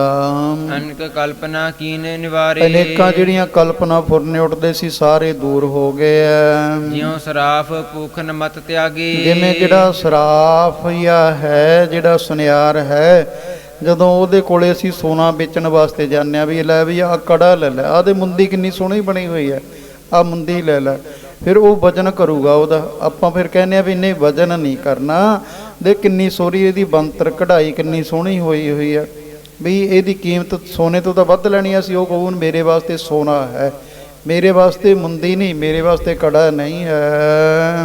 ਮੋਲ ਲੇਤ ਕੰਚਨ ਹਿਤ ਭਾਗੇ। ਉਹ ਭੁੱਖਣ ਗਹਿਣੇ ਦੀ ਮਤ ਛੱਡ ਕਰਕੇ ਵੀ ਕੜਾ ਹੈ ਜਾਂ ਕੰਠਾ ਹੈ ਜਾਂ ਜੰਜੀਰੀ ਬਣੀ ਆ, ਉਹ ਮਤ ਦਾ ਤਿਆਗ ਕਰਕੇ ਕੰਚਨ ਸੋਨੇ ਦਾ ਮੁੱਲ ਪਾਉਂਦਾ ਹੈ। ਕਿਤਕ ਕਾਲ ਇਸ ਰੀਤ ਬਿਤਾਵਾ। ਤੇ ਇਹ ਗਿਆਨ ਪ੍ਰਾਪਤ ਹੋ ਗਿਆ ਹੈ। ਪਰਮੇਸ਼ਰੀ ਹਰ ਜਗ੍ਹਾ ਸਾਰਿਆਂ ਵਿੱਚ ਗਹਿਣਿਆਂ ਵਿੱਚ ਜਿਵੇਂ ਸੋਨਾ ਦਿਸਦਾ, ਇਸ ਤਰ੍ਹਾਂ ਹਰ ਜਗ੍ਹਾ ਦਿਸਣ ਲੱਗ ਗਿਆ। ਕਾਫੀ ਸਮਾਂ ਇਸ ਤਰ੍ਹਾਂ ਬਤੀਤ ਹੋ ਗਿਆ। ਸਮਾ ਸਰਾਧ ਕਰਨ ਕੋ ਆਵਾ। ਕਲਿਆਣ ਚੰਦ ਮਹਿਤਾ ਜੀ ਦੇ ਪਿਤਾ ਦਾਦੇ ਪੜਦਾਦੇ ਦੇ ਸਰਾਧ ਕਰਨ ਦਾ ਸਮਾਂ ਆ ਗਿਆ। ਧਿਆਨ ਨਾਲ ਸਰਵਣ ਕਰਨ ਦੀ ਲੋੜ ਹੈ। ਸਰਬ ਸੋਜ ਕਾਲੂ ਅਨਵਾਈ। ਉਸ ਵਿੱਚ ਸਰਾਧ ਕਰਨ ਦੇ ਵਾਸਤੇ ਜਿਹੜੀਆਂ ਵਸਤੂਆਂ ਦੀ ਲੋੜ ਸੀ, ਘਿਓ, ਖੰਡ, ਆਟਾ, ਮੈਦਾ, ਚੌਲ, ਹੋਰ ਸਾਰਾ ਸਮਾਨ ਮੰਗਾ ਲਿਆ ਪਿਤਾ ਜੀ ਨੇ।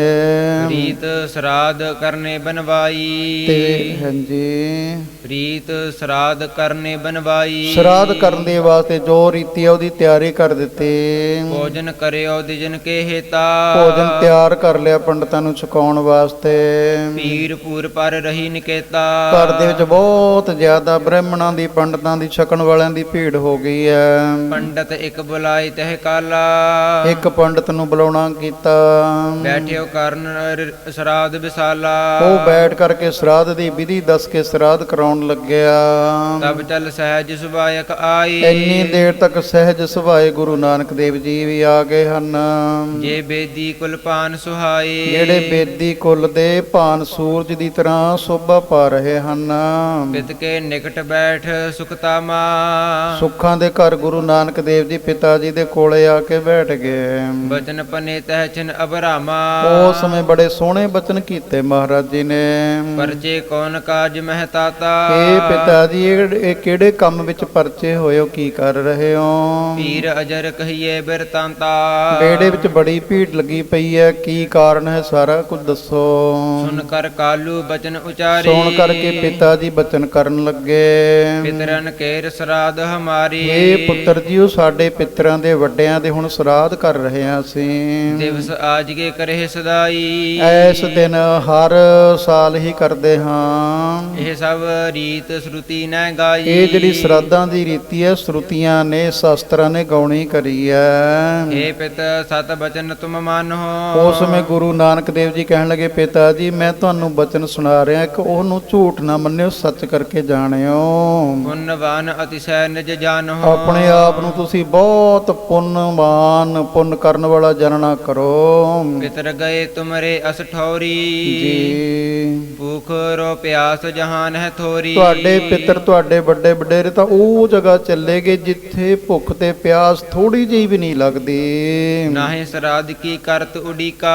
ਉਹ ਸਰਾਧ ਦੀ ਕੋਈ ਉਡੀਕ ਨਹੀਂ ਕਰ ਰਹੇ ਵੀ ਸਾਡਾ ਪੁੱਤਰ ਸਰਾਧ ਕਰੇਗਾ, ਸਾਨੂੰ ਪਹੁੰਚੇਗਾ। ਰਹਿਤ ਸਦੀਵ ਤਹਾਂ ਸੁਖ ਨੀਕਾ। ਜਿੱਥੇ ਬਹੁਤ ਜ਼ਿਆਦਾ ਸੁੱਖ ਹੈ ਉਹ ਤਾਂ ਉੱਥੇ ਭੁੱਖੇ ਰਹਿ ਰਹੇ ਹਨ। ਜਿਨ ਕੇ ਪਿਤਰ ਅਸਨ ਜਲ ਚਹੀ, ਜਿਨ੍ਹਾਂ ਦੇ ਪਿੱਤਰ ਜਿਹੜੇ ਵੱਡੇ ਹਨ ਭੋਜਨ ਤੇ ਪਾਣੀ ਚਾਹੁੰਦੇ ਹਨ, ਕਰਨੋ ਸਰਾਧ ਤਿਨਹਿ ਕੋ ਅਹੀ, ਉਹਨਾਂ ਨੂੰ ਸਰਾਧ ਕਰਨਾ ਬਣਦਾ ਹੈ। ਤੁਸੀਂ ਕਿਉਂ ਇਸ ਸਰਾਧ ਵਿੱਚ ਲੱਗੇ ਹੋਏ ਹੋ? ਜਿਨ ਕੇ ਮਨ ਅਬਲਾਖਾ ਨਾਹੀ, ਜਿਨ੍ਹਾਂ ਦੇ ਮਨ ਵਿੱਚ ਅਬਲਾਖਾ ਇੱਛਾ ਹੀ ਨਹੀਂ ਹੈ ਕਿਸੇ ਵਸਤੂ ਦੀ, ਕਰੈ ਸਰਾਧ ਸੰਤਤ ਕਿਉ ਤਾਹੀ, ਉਹਨਾਂ ਦੀ ਸੰਤਤ ਜਿਹੜੀ ਸੰਤਾਨ ਹੈ ਫਿਰ ਸਰਾਧ ਕਾਦੇ ਵਾਸਤੇ ਕਰੇ? ਅਬ ਸਭ ਦਿਜ ਕੋ ਦਿਓ ਆਹਾਰਾ, ਪਰ ਹੁਣ ਤੁਸੀਂ ਭੋਜਨ ਤਿਆਰ ਕਰਿਆ ਹੈ, ਇੱਥੋਂ ਕਿ ਹੁਣ ਸਾਨੂੰ ਭੁਲੇਖਾ ਜਿਹਾ ਲੱਗ ਜਾਂਦਾ ਵੀ ਚੁਕਾਇਆ ਸੀਗਾ। ਗੁਰੂ ਨਾਨਕ ਦੇਵ ਜੀ ਨੇ ਸਰੀਰ ਛੱਡਣ ਤੋਂ ਪਹਿਲਾਂ ਫਿਰ ਚੁਕਾਇਆ ਸੀ, ਉਹ ਕੁਝ ਹੋਰ ਸੀ, ਲੰਗਰ ਸੀ ਉਹ ਤਿਆਰ ਹੋਇਆ ਹੈ। ਹੁਣ ਇਹਨੂੰ ਖਰਾਬ ਨਾ ਕਰੋ। ਪਰ ਲੰਗਰ ਦੀ ਮਹਾਰਾਜ ਜੀ ਨੇ ਜਿਹੜੀ ਹੈ ਰੀਤੀ ਚਲਾਉਣੀ ਕੀਤੀ ਸੀ। ਮਹਾਰਾਜ ਜੀ ਕਹਿੰਦੇ ਹੁਣ ਇਹ ਸਾਰਾ ਭੋਜਨ ਬ੍ਰਾਹਮਣਾਂ ਨੂੰ ਸੰਗਤਾਂ ਨੂੰ ਛਕਾਉਣਾ ਕਰੋ ਜੀ। ਕਰਨੋ ਸਰਾਧ ਤੁਝੋ ਵਿਵਹਾਰਾ, ਇਹ ਜਿਹੜਾ ਸਰਾਧ ਵਗੈਰਾ ਕਰਨ ਦਾ ਵਿਹਾਰ ਹੈ ਇਹਦਾ ਤਿਆਗ ਕਰ ਦਿਓ।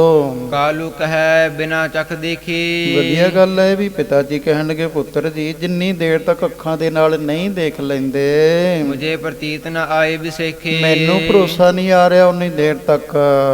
ਇਸ ਪ੍ਰਕਾਰ ਕੀ ਸੁਧ ਜੋ ਸੁਨਾਵੋ, ਆ ਜਿਹੜੀ ਤੁਸੀਂ ਗੱਲ ਦੱਸ ਰਹੇ ਹੋ ਸੁਣਾ ਰਹੇ ਹੋ, ਜਹਾਂ ਪਿਤਰ ਸੋ ਠੋਰ ਦਿਖਾਵੋ, ਜਿੱਥੇ ਮੇਰੇ ਵੱਡੇ ਵਡੇਰੇ ਹਨ ਮੈਨੂੰ ਉਹਨਾਂ ਨੂੰ ਦਿਖਾਉਣਾ ਕਰੋ ਵੀ ਹਾਂ ਉਹ ਜਗ੍ਹਾ ਬੈਠੇ ਨੇ ਜਿੱਥੇ ਭੋਜਨ ਦੀ ਲੋੜ ਨਹੀਂ ਹੈ। ਦੇਖ ਲਿਓ ਮੈਂ ਆਏ ਪਰੋਸੋ, ਜਦੋਂ ਮੈਂ ਅੱਖਾਂ ਦੇ ਨਾਲ ਦੇਖ ਲਵਾਂਗਾ ਫਿਰ ਮੈਨੂੰ ਭਰੋਸਾ ਆ ਜਾਵੇਗਾ। ਕਹੋ ਜੋ ਤੁਮ ਅਬ ਬੋਹਰ ਕਰੋ ਸੋ, ਫੇਰ ਜਿਵੇਂ ਤੁਸੀਂ ਪੁੱਤਰ ਜੀ ਕਹੋਗੇ ਮੈਂ ਉਵੇਂ ਜਿਵੇਂ ਕਰਾਂਗਾ। ਸੁਨ ਕਰ ਬੋਲੇ ਕਿਰਪਾ ਨਿਦਾਨਾ, ਕਿਰਪਾ ਦੇ ਖਜ਼ਾਨੇ ਗੁਰੂ ਨਾਨਕ ਦੇਵ ਜੀ ਸੁਣ ਕੇ ਕਹਿਣ ਲੱਗੇ, ਜੇ ਤੁਮ ਦੇਖੋ ਚਾਹੋ ਸੋ ਜੋ ਥਾਨਾ, ਪਿਤਾ ਜੀ ਜੇ ਤੁਸੀਂ ਉਹ ਜਗ੍ਹਾ ਦੇਖਣੀ ਚਾਹੁੰਦੇ ਹੋ ਦੋਨ ਬਿਲੋਚਨ ਮੁੰਦੋ ਅਵਹੀ, ਤਾਂ ਹੁਣ ਏਦਾਂ ਕਰੋ ਦੋਨੋਂ ਅੱਖਾਂ ਆਪਣੀਆਂ ਬੰਦ ਕਰਨੀਆਂ ਕਰੋ। ਚਲੋ ਸੁਰਤੀ ਦੀ ਸਵਾਰੀ ਕਰੋ। ਪਿਤਰ ਬਿਲੋਕ ਹੋ ਬੈਠੇ ਸਭ ਹੀ, ਤੁਹਾਡੇ ਪਿੱਤਰ ਜੋ ਬੈਠੇ ਹੋਏ ਨੇ ਜਿੱਥੇ ਬੈਠੇ ਹੋਏ ਨੇ ਉਹਨਾਂ ਨੂੰ ਦੇਖਣਾ ਕਰੋ ਵੀ ਭੁੱਖੇ ਨੇ ਜਾਂ ਰੱਜੇ ਹੋਏ ਆ। ਕਰ ਨਿਸ਼ਚਾ ਮਾਨਿਓ ਮਨ ਬਚਨਾ, ਨਿਸ਼ਚਾ ਤਾਂ ਹੋ ਹੀ ਗਿਆ ਸੀ, ਬਚਨਾਂ ਪਰ ਭਰੋਸਾ ਹੋ ਗਿਆ ਸੀ, ਬਚਨ ਮੰਨਿਆ ਪਿਤਾ ਜੀ ਨੇ। ਲੋਚਨ ਮੂੰਦ ਪਿਖੀ ਸੁਠ ਰਚਨਾ, ਦੋਨੋਂ ਅੱਖਾਂ ਬੰਦ ਕਰੀਆਂ, ਬੜੀ ਸੁੰਦਰ ਰਚਨਾ ਦੇਖੀ ਹੈ। ਜਹ ਬੈਕੁੰਠ ਭਗਤ ਵੱਡ ਬਾਸਾ, ਜਿੱਥੇ ਬੈਕੁੰਠ ਬਹੁਤ ਪਰਮੇਸ਼ਰ ਦੇ ਭਗਤਾਂ ਦਾ ਵਾਸਾ ਹੈ। ਕੰਚਨ ਮਣ ਮਹਿ ਰੁਚਰ ਆਵਾਸਾ, ਸੋਹਣਾ ਮਹਿਲ ਬਣੇ ਹੋਏ ਨੇ ਜਿਨ੍ਹਾਂ ਨੂੰ ਮਣੀਆਂ ਲੱਗੀਆਂ ਹੋਈਆਂ ਹਨ। ਕਹਾਂ ਪਿਤਰ ਦੇਖੇ ਸਭ ਜਾਈ, ਆਪਣੇ ਸਾਰੇ ਪਿੱਤਰ ਵੱਡੇ ਵਡੇਰੇ ਉੱਥੇ ਬੈਠੇ ਦੇਖੇ। ਇਸ ਕੋ ਦੇਖ ਉਠੇ ਸਮੁਦਾਈ, ਪਿਤਾ ਜੀ ਨੂੰ ਦੇਖ ਕਰਕੇ, ਗੁਰੂ ਨਾਨਕ ਦੇਵ ਜੀ ਨੂੰ ਪਿਤਾ ਜੀ ਨੂੰ ਦੇਖ ਕਰਕੇ ਸਾਰੇ ਜਿਹੜੇ ਇਹਨਾਂ ਦੇ ਵੱਡੇ ਵਡੇਰੇ ਸੀ ਉੱਠ ਕੇ ਖੜੇ ਹੋ ਗਏ। ਕਰ ਕਾਲੂ ਕੋ ਬਹੁ ਸਨਮਾਨਾ, ਕਲਿਆਣ ਚੰਦ ਮਹਿਤਾ ਜੀ ਦਾ ਬੜਾ ਸਤਿਕਾਰ ਕਰਿਆ। ਮਿਰਦਲ ਮਦਰ ਮੁਖ ਬਚਨ ਬਖਾਨਾ, ਮੁਖ ਤੋਂ ਮਿੱਠੇ ਮਿੱਠੇ ਕੋਮਲ ਬਚਨ ਕਹਿਣੇ ਕੀਤੇ। ਤਨ ਤਨ ਤੁਮਾਰੀ ਕਰਤੂਤਾ, ਪੁੱਤਰ ਤੁਸੀਂ ਧਨ ਹੋ, ਧਨ ਹੋ, ਤੁਹਾਡੀ ਕਮਾਈ ਧਨਤਾ ਦੇ ਯੋਗ ਹੈ। ਜਹ ਤੇ ਉਪਜਿਓ ਸਦਨ ਸਪੂਤਾ, ਤੁਹਾਡੀ ਕਮਾਈ ਕਰਕੇ ਤੁਹਾਡੇ ਘਰ ਦੇ ਵਿੱਚ ਲਾਇਕ ਸੁਪੁੱਤਰ ਪੈਦਾ ਹੋਇਆ ਹੈ। ਸਭ ਪਿਤਰਨ ਕੋ ਕੀਨ ਉਦਾਰਾ, ਜਿਨ੍ਹਾਂ ਨੇ ਸਾਰੇ ਤੇਰੇ ਪਿਤਰਾਂ ਵੱਡੇ ਵਡੇਰਿਆਂ ਦਾ ਉਧਾਰ ਕਰ ਦਿੱਤਾ ਹੈ। ਪਹੁੰਚਾਈ ਪ੍ਰਭ ਕੇ ਦਰਬਾਰਾ, ਪਰਮੇਸ਼ਰ ਦੇ ਦਰਬਾਰ ਵਿੱਚ ਪਹੁੰਚਾ ਦਿੱਤਾ ਹੈ ਉਹਨਾਂ ਦੀ ਕਮਾਈ ਨੇ।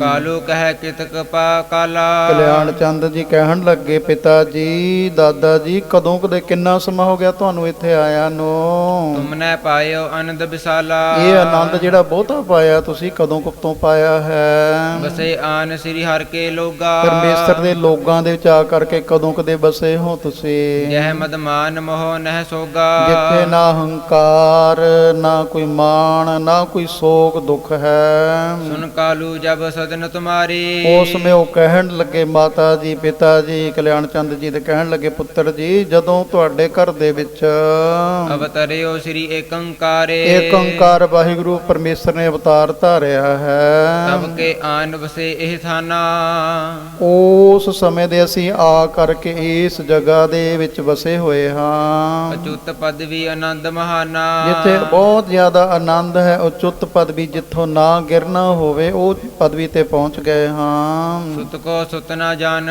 ਵਡ ਭਾਗੀ, ਵੱਡੇ ਭਾਗਾਂ ਵਾਲਾ ਹੈ ਪੁੱਤਰ ਨੂੰ ਪੁੱਤਰ ਨਾ ਜਰਨਾ ਕਰ। ਹਰ ਸੋ ਲਖੋ ਹੋ ਅਨੁਰਾਗੀ, ਪਰਮੇਸ਼ਰ ਦੇ ਨਾਲ ਪਿਆਰ ਕਰਨਾ ਕਰੋ, ਉਹਨਾਂ ਨੂੰ ਪਰਮੇਸ਼ਰ ਦਾ ਰੂਪ ਜਾਣਨਾ ਕਰੋ। ਸੁਨ ਬਚ ਸੁਖ ਪਿਖ ਕੈ ਸਮੁਦਾਈ। ਇਸ ਤਰ੍ਹਾਂ ਬਚਨ ਸੁਣੇ ਸਾਰੇ ਸੁਖ ਦੇਖੇ ਹਨ। ਰਹਿਓ ਸੋ ਕਾਲੂ ਉਰ ਬਿਸਮਾਈ। ਕਲਿਆਣ ਚੰਦ ਮਹਿਤਾ ਜੀ ਹਿਰਦੇ ਵਿੱਚ ਬੜਾ ਹੈਰਾਨ ਹੋ ਗਏ ਹਨ।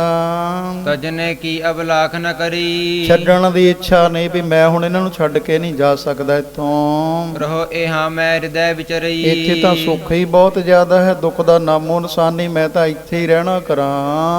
ਅਨੰਦ ਦਿਖਾਏ ਵੱਡੋ ਜਗਨਾਥਾ। ਜਗਤ ਦੇ ਮਾਲਕ ਨੇ ਬੜਾ ਆਨੰਦ ਦਿਖਾਉਣਾ ਕਰਿਆ ਹੈ। ਕਿਤ ਕੋ ਗਇਓ ਹਾਥ ਮੈਂ ਹਾਥਾ। ਗੁਰੂ ਨਾਨਕ ਦੇਵ ਜੀ ਨੇ ਦੇਖਿਆ ਵੀ ਹੁਣ ਤਾਂ ਇੱਥੇ ਹੀ ਬੈਠਣਗੇ, ਸੋ ਆਪਣੇ ਪਿਤਾ ਜੀ ਦਾ ਹੱਥ ਆਪਣੇ ਹੱਥ ਦੇ ਚ ਫੜ ਲਿਆ। ਤੈ ਚਿਨ ਮੈਂ ਲੋਚਨ ਖੁਲਵਾਈ। ਥੋੜਾ ਜਿਹਾ ਖਿੱਚਿਆ, ਹਲੂਣਾ ਦੇਣਾ ਕੀਤਾ, ਉਸ ਸਮੇਂ ਅੱਖਾਂ ਖੁੱਲ ਗਈਆਂ ਪਿਤਾ ਜੀ ਦੀਆਂ। ਸ੍ਰੀ ਮੁਖ ਸੋ ਅਸ ਬਚਨ ਅਲਾਈ। ਉਸ ਸਮੇਂ ਗੁਰੂ ਨਾਨਕ ਦੇਵ ਜੀ ਪਵਿੱਤਰ ਮੁਖ ਤੋਂ ਬਚਨ ਕਰਨ ਲੱਗੇ। ਦੇਖੇ ਪਿਤਰ ਕਿਥੋ ਤੁਮ ਨਾਹੀ। ਪਿਤਾ ਜੀ ਤੁਸੀਂ ਆਪਣੇ ਵੱਡੇ ਵਡੇਰਿਆਂ ਨੂੰ ਦੇਖ ਲਿਆ ਜਾਂ ਨਹੀਂ ਦੇਖਿਆ? ਉਹ ਬਿਰਤੰਤ ਸਵੈ ਹਮ ਪਾਹੀ। ਸਾਰਾ ਪ੍ਰਸੰਗ ਸਾਨੂੰ ਦੱਸਣਾ ਕਰੋ ਜੀ। ਕਾਲੂ ਕੋ ਸਭ ਸੰਸੈ ਭਾਗਾ। ਪਿਤਾ ਜੀ ਦਾ ਸਾਰਾ ਸੰਸਾ ਦੂਰ ਹੋ ਗਿਆ ਸੀ, ਅੱਖਾਂ ਨਾਲ ਸਾਰਾ ਕੁਝ ਦੇਖ ਲਿਆ ਹੈ। ਜਾਨ ਪ੍ਰਭੂ ਕੋ ਮਨ ਅਨੁਰਾਗਾ। ਇਸ ਤਰ੍ਹਾਂ ਪਰਮੇਸ਼ਰ ਦਾ ਰੂਪ ਜਾਣਨਾ ਕਰਿਆ, ਮਨ ਵਿੱਚ ਪਿਆਰ ਪੈਦਾ ਹੋਇਆ। ਕਹਿਣ ਲੱਗਿਓ ਮੈਂ ਸਭ ਹੀ ਦੇਖੇ। ਕਹਿਣ ਲੱਗੇ ਮੈਂ ਸਾਰਿਆਂ ਨੂੰ ਦੇਖ ਲਿਆ ਹੈ ਜੀ। ਵਸੇ ਤਹਾਂ ਜਹ ਆਨੰਦ ਵਿਸੇਖੇ। ਜਿੱਥੇ ਬਹੁਤਾ ਜ਼ਿਆਦਾ ਆਨੰਦ ਹੈ ਉੱਥੇ ਵਸ ਰਹੇ ਹਨ। ਅਬ ਕਰ ਕਿਰਪਾ ਮੁਝੈ ਤਹ ਥਾਨਾ। ਹੁਣ ਮੇਰੇ ਤੇ ਵੀ ਕਿਰਪਾ ਕਰ ਦਿਓ, ਉਸ ਜਗ੍ਹਾ ਦੇ ਉੱਪਰ ਪਹੁੰਚਾਵੋ ਤੁਮ ਮਿਆ ਨਿਦਾਨਾ। ਮੈਨੂੰ ਵੀ ਪਹੁੰਚਾਉਣਾ ਕਰੋ, ਤੁਸੀਂ ਦਇਆ ਦੇ ਖਜ਼ਾਨੇ ਹੋ। ਬਲ ਮੂਤਰ ਕੀ ਤਜ ਕਰ ਦੇਹਾ। ਇਹ ਮਲ ਮੂਤਰ ਦੀ ਜਿਹੜੀ ਮਨੁੱਖਾ ਦੇਹੀ ਹੈ, ਇਸ ਨੂੰ ਤਿਆਗ ਕੇ ਪਹੁੰਚੋ ਤਹਾਂ ਚਾਹੇ ਮਮ ਏਹਾ। ਮੇਰੀ ਹੁਣ ਇਹੀ ਇੱਛਾ ਹੈ ਮੈਂ ਉੱਥੇ ਪਹੁੰਚਣਾ ਕਰਾਂ। ਸੁਨੋ ਪਿਤਾ ਤਬ ਬੈਸ ਬਿਹਾਈ। ਮਹਾਰਾਜ ਜੀ ਕਹਿਣ ਲੱਗੇ ਪਿਤਾ ਜੀ ਸੁਣਨਾ ਕਰੋ, ਤੁਹਾਡੀ ਉਮਰ ਵੀ ਬਤੀਤ ਹੋ ਗਈ ਹੈ। ਕਿਤਕ ਦਿਵਸ ਮੈਂ ਪਹੁੰਚੋ ਜਾਈ। ਕੁਝ ਕੁ ਸਮਾਂ ਹੋਰ ਰਹਿੰਦਾ ਹੈ, ਤੁਸੀਂ ਵੀ ਉੱਥੇ ਹੀ ਪਹੁੰਚੋਗੇ। ਅਬ ਉੱਠ ਕੇ ਸਭ ਭੋਜਨ ਖਵਾਵੋ। ਹੁਣ ਉੱਠੋ, ਸਾਰਾ ਜਿਹੜਾ ਭੋਜਨ ਤਿਆਰ ਕਰਿਆ ਉਹ ਛਕਾਉਣਾ ਕਰੋ। ਬਹੁਰ ਬੈਠ ਹਰ ਕੇ ਗੁਣ ਗਾਵੋ। ਫਿਰ ਬੈਠੋ ਤੇ ਹਰੀ ਦੇ ਗੁਣ ਗਾਉਣੇ ਕਰੋ। ਬਚਨ ਮਾਨ ਉਠ ਦੀਨ ਆਹਾਰਾ। ਬਚਨ ਮੰਨ ਕਰਕੇ ਪਿਤਾ ਜੀ ਨੇ ਉੱਠ ਕਰਕੇ ਭੋਜਨ ਛਕਾਇਆ। ਜੋ ਤਹ ਆਏ ਸਭ ਕੋ ਖਵਾਰਾ। ਜਿੰਨੇ ਉੱਥੇ ਆਏ ਸੀ ਸਾਰਿਆਂ ਨੂੰ ਭੋਜਨ ਛਕਾਇਆ, ਖਾਲੀ ਨਹੀਂ ਮੁੜਿਆ ਕੋਈ। ਕਿਤਕ ਦਿਵਸ ਜਬ ਬਹੁਰ ਬਿਤਾਈ। ਕੁਝ ਕੁ ਦਿਨ ਹੋਰ ਬਤੀਤ ਹੋ ਗਏ ਐ। ਅੰਤ ਸਮਾ ਪਹੁੰਚਿਓ ਤਬ ਆਈ। ਪਿਤਾ ਕਲਿਆਣ ਚੰਦ ਮਹਿਤਾ ਜੀ ਦਾ ਅੰਤ ਸਮਾਂ ਆ ਪਹੁੰਚਿਆ। ਜਿਉ ਗਜ ਫੂਲ ਮਾਲ ਕੋ ਡਾਰੀ। ਜਿਸ ਐ ਸਰੀਰ ਦਾ ਤਿਆਗ ਕਰ ਰਹੇ ਨੇ, ਜਿਵੇਂ ਗੱਜ ਜਿਹੜਾ ਹੈ, ਹਾਥੀ ਜਿਹੜਾ ਹੈ ਫੁੱਲਾਂ ਦੀ ਮਾਲਾ ਨੂੰ ਲਾਹ ਦਿੰਦਾ ਹੈ, ਤਿਉ ਤਨ ਤਜ ਬੈਕੁੰਠ ਪਦਾਰੀ। ਇਸ ਤਰ੍ਹਾਂ ਆਪਣੇ ਸਰੀਰ ਦਾ ਤਿਆਗ ਕਰਕੇ ਬੈਕੁੰਠਾਂ ਨੂੰ ਚਲੇ ਗਏ। ਸ੍ਰੀ ਨਾਨਕ ਉੱਤਮ ਵਿਦ ਸੰਗਾ। ਜੀ ਪਿਤ ਕੋ ਦਾਹ ਕੀਓ ਸਰਵਗਾ। ਗੁਰੂ ਨਾਨਕ ਦੇਵ ਜੀ ਨੇ ਬੜੇ ਸੋਹਣੇ ਤਰੀਕੇ ਨਾਲ ਗੁਰਮਤ ਦੁਆਰਾ ਆਪਣੇ ਪਿਤਾ ਜੀ ਦੇ ਸਰੀਰ ਦਾ ਦਾਹ ਸੰਸਕਾਰ ਕਰਨਾ ਕਰਿਆ।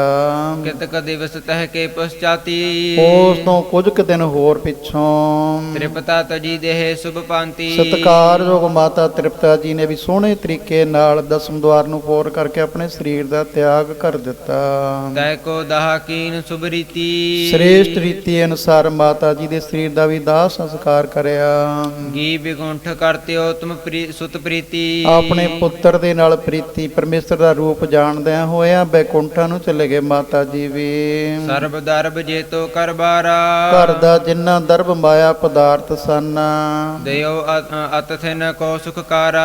ਸਾਰਾ ਸੁੱਖਾਂ ਦੇ ਦੇਣ ਵਾਲਾ ਅਤਿਥੀਆਂ ਨੂੰ ਲੋੜਵੰਦਾਂ ਨੂੰ ਦੇ ਦਿੱਤਾ ਗੁਰੂ ਨਾਨਕ ਦੇਵ ਜੀ ਨੇ। ਬੇਦੀ ਕੁਲ ਕੇ ਮਨੁਜ ਮਹਾਨਾ। ਬੇਦੀ ਕੁਲ ਦੇ ਜਿਹੜੇ ਹੋਰ ਰਿਸ਼ਤੇਦਾਰ ਜਾਂ ਪਿਆਰ ਵਾਲੇ ਸਨ, ਅਨਕ ਬਿਦਨ ਸਮਝਾਏ ਸੁਜਾਨਾ। ਬੜੀਆਂ ਵਿਧੀਆਂ ਦੇ ਨਾਲ ਆ ਕੇ ਸਮਝਾਉਣ ਲੱਗੇ ਨੇ। ਰਹੋ ਆਪ ਨਿਜ ਪਿਤ ਜਿਉ ਪੁਰ ਮੈਂ। ਹੇ ਗੁਰੂ ਨਾਨਕ ਦੇਵ ਜੀ, ਜਿਵੇਂ ਤੁਹਾਡੇ ਪਿਤਾ ਜੀ ਇੱਥੇ ਰਹਿੰਦੇ ਸੀ ਨਗਰ ਵਿੱਚ, ਤੁਸੀਂ ਵੀ ਐਵੇਂ ਹੀ ਰਹਿਣਾ ਕਰੋ। ਹੁਣ ਕਿਉ ਬਿਰਤੰਤ ਹੋਏ ਅਸ ਉਰ ਮੈਂ। ਕਿਉਂ ਬਰਕਤ ਹੋ ਗਏ ਹੋ, ਕਿਉਂ ਤਿਆਗੀ ਹੋ ਗਏ ਹੋ, ਹਿਰਦੇ ਵਿੱਚ ਤਿਆਗ ਧਾਰਨ ਉਦਾਸੀ ਹੋ ਗਏ ਹੋ। ਸ੍ਰੀ ਗੁਰੂ ਕਹੈ ਪਰਪੰਚ ਪਸਾਰੇ। ਸਮਾਂ ਹੋ ਗਿਆ ਹੈ ਹੁਣ। ਸੋ ਮਹਾਰਾਜ ਜੀ ਅੱਗੇ ਫੇਰ ਉਪਦੇਸ਼ ਨਗਰ ਨਿਵਾਸੀਆਂ ਨੂੰ ਉਪਦੇਸ਼ ਦੇਣਗੇ। ਅਧਿਆਏ ਵਿੱਚ ਸਾਰਾ ਉਪਦੇਸ਼ ਹੀ ਭਰਿਆ ਪਿਆ ਹੈ। ਵੈਸੇ ਤੇ ਦ੍ਰਿਸ਼ਟੀ ਹੈ ਆਪੋ ਆਪਣੀ। ਮੈਂ ਤਾਂ ਜਦੋਂ ਦੇਖਦਾ ਮੈਨੂੰ ਤਾਂ ਗੁਰਮੁਖ ਪਿਆਰੇ ਹੋਰ ਵੀ ਦੇਖੀਂਦਾ ਹੈ, ਉਹ ਗਿਆਨ ਹੀ ਗਿਆਨ, ਸਾਰਾ ਗਿਆਨ ਹੀ ਭਰਿਆ ਪਿਆ ਹੈ। ਦ੍ਰਿਸ਼ਟੀ ਆਪੋ ਆਪਣੀ ਹੈ। ਸੋ ਖਾਸ ਕਰਕੇ ਇਸ ਅਧਿਆਏ ਦੇ ਵਿੱਚ ਤੇ ਬਹੁਤ ਜ਼ਿਆਦਾ ਗਿਆਨ ਭਰਿਆ ਹੈ। ਮਹਾਰਾਜ ਕਿਰਪਾ ਕਰ ਦਿਓ। ਐਵੇਂ ਜਿਵੇਂ ਆਪਾਂ ਵੀ ਬੇਨਤੀ ਕਰੀਏ, ਜਿਵੇਂ ਪਿਤਾ ਜੀ ਨੇ ਬੇਨਤੀ ਕਰੀ ਸੀ ਵੀ ਇੱਥੇ ਹੀ ਰਹਿਣ ਦਿਓ ਮੈਨੂੰ, ਤਾਂ ਹੁਣ ਜਿੱਥੇ ਵੱਡੇ ਵਡੇਰੇ ਬੈਠੇ ਹੋਏ ਨੇ ਸੋ ਆਪਣੇ 'ਤੇ ਵੀ ਕਿਰਪਾ ਕਰਨਗੇ। ਇੱਥੇ ਬੈਠੇ ਹੋਏ ਆ ਭਾਵੇਂ, ਤਾਂ ਵੀ ਜਦੋਂ ਬਿਰਤੀ ਸੰਕੋਚ ਲਈ ਹੈ ਕੱਛੂ ਪਾਥੀ ਦੀ ਤਰ੍ਹਾਂ ਅੰਦਰ ਆਪਣੀ ਸਰੀਰ ਨੂੰ ਅੰਦਰ ਕਰ ਲਿਆ, ਉਹਨੂੰ ਡਰ ਹੀ ਨਹੀਂ ਰਹਿੰਦਾ ਹੈ। ਇਸ ਤਰ੍ਹਾਂ ਕਿਰਪਾ ਕਰੋ ਮਹਾਰਾਜ, ਜਿਵੇਂ ਪਿਤਾ ਜੀ ਅਤੇ ਮਾਤਾ ਜੀ 'ਤੇ ਕਿਰਪਾ ਕਰੀ ਹੈ। ਜੇ ਸਾਡਾ ਹਿਰਦਾ ਨਹੀਂ ਬਣਿਆ ਹੋਇਆ ਤੁਸੀਂ ਬਣਾ ਦਿਓ ਮਹਾਰਾਜ, ਤੁਸੀਂ ਸਾਡਾ ਭਾਂਡਾ ਸਵਾਰ ਦਿਓ ਮਹਾਰਾਜ। ਦਰ ਤੇਰੇ 'ਤੇ ਆਇਆ ਜਿਹੜਾ ਖਾਲੀ ਕਦੇ ਨਾ ਮੁੜਿਆ, ਨਦੀਆਂ ਨਾਲੇ ਸਭ ਸੁੱਕ ਜਾਂਦੇ ਪਰ ਸਾਗਰ ਕਦੇ ਨਾ ਤੁੜਿਆ। ਹਾਂ ਅਸੀਂ ਪਾਪੀ ਹਾਂ, ਪਰ ਤੇਰੇ ਉੱਪਰ ਦਾਈਆ ਮੈਨੂੰ ਪਾਪ ਕਰਾਂ ਮੈਂ ਰੱਜ ਰੱਜ ਕੇ, ਮੈਨੂੰ ਪਾਪ ਕਰਿੰਦਿਆਂ ਖੁਸ਼ੀਆਂ ਤੇ ਤੈਨੂੰ ਪੜਦੇ ਕੱਜ ਕੱਜ ਕੇ। ਤੈਨੂੰ ਤਾਂ ਹੀ ਪਤਤ ਪਾਵਨ ਕਹਿੰਦੇ ਆ ਮਹਾਰਾਜ, ਜੋ ਪੈ ਹਮ ਨਾ ਪਾਪ ਕਰੰਤਾ ਅਹੇ ਅਨੰਤਾ, ਪਤਤ ਪਾਵਨ ਨਾਮ ਕੈਸੇ ਹੁੰਤਾ। ਤੁਹਾਨੂੰ ਪਾਪੀਆਂ ਨੂੰ ਪਵਿੱਤਰ ਕਰਨ ਵਾਲਾ ਕਹਿੰਦੇ ਨੇ ਮਹਾਰਾਜ। ਅਸੀਂ ਪਾਪੀ ਹਾਂ, ਫਿਰ ਤੁਸੀਂ ਪਵਿੱਤਰ ਕਰ ਦਿਓ ਸਾਡੇ ਭਾਂਡੇ ਨੂੰ ਸਾਫ਼ ਜਿਹਾ ਕਰਨ ਦੀ ਵਿਧੀ ਦੱਸ ਦਿਓ, ਸਾਫ਼ ਹੋ ਜਾਵੇ। ਫਿਰ ਇਹਦੇ ਵਿੱਚ ਵੀ ਮਹਾਰਾਜ ਪਾ ਦਿਓ ਗਿਆਨ ਦਾ ਕਣਕਾ। ਬੇਦੀ ਕੁਲ ਕੇ ਮਨੋਜ ਮਹਾਨਾ, ਅਨਕ ਵਿਦਿ ਸਮਝਾਏ ਸੁਜਾਨਾ। ਰਹੋ ਆਪ ਨਿਜ ਪਿਤ ਜਿਉ ਪੁਰ ਮੈਂ, ਕਿਉ ਬਿਰਕਤ ਹੋਏ ਅਸੁਰ ਮੈਂ, ਕਿਉ ਬਿਰਕਤ ਹੋਏ ਅਸੁਰ ਮੈਂ। हे अच्युत हे पार ब्रह्म अविनाशी अगनास, हे पूर्ण हे सर्ब मैं दुख भंजन गुणतास। हे संगी हे निरंकार, हे निर्गुण सब टेक। हे गोविंद हे गुण निधान, जाकै सदा विवेक। हे अपरंपर हर हरे, है पी होवन हार। हे संतां का सदा संग, निदारा आधार। हे ठाकर हों दसरो मैं, निर्गुण गुण नहीं कोई। नानक दीजै नाम दान, रखो हिय पुरोए। आए प्रभ शरणागति, कृपा निध दयाल। एक अखर हर मन वस्त, नानक होत निहाल। वाहिगुरु नाम जहाज है, चढ़े सूतरे पार। जो सरदा कर सेम दे, गुर पार उतारण हार। जो सरदा कर सेम दे, गुर पार उतारण हार। वाहिगुरु जी का खालसा, वाहिगुरु जी की फतेह। मेरे हर प्रीतम की। ਤੁਹਾਡੇ ਆਪਣੇ ਚੈਨਲ ਗੁਰਸੋਭਾ ਟੀਵੀ ਦੇ ਫੇਸਬੁੱਕ ਪੇਜ ਨੂੰ ਲਾਈਕ ਅਤੇ ਸ਼ੇਅਰ ਕਰਨਾ ਨਾ ਭੁੱਲਣਾ। YouTube ਤੇ ਕਥਾ ਕੀਰਤਨ ਸਰਵਣ ਕਰਨ ਲਈ ਸਾਡੇ YouTube ਚੈਨਲ ਨੂੰ ਸਬਸਕ੍ਰਾਈਬ ਕਰੋ ਤੇ ਬੈਲ ਆਈਕਨ ਨੂੰ ਜ਼ਰੂਰ ਦਬਾਓ, ਤਾਂ ਜੋ ਤੁਹਾਨੂੰ ਹਰ ਨਵੀਂ ਵੀਡੀਓ ਦੀ ਸੂਚਨਾ ਮਿਲ ਸਕੇ। सो मेरा भी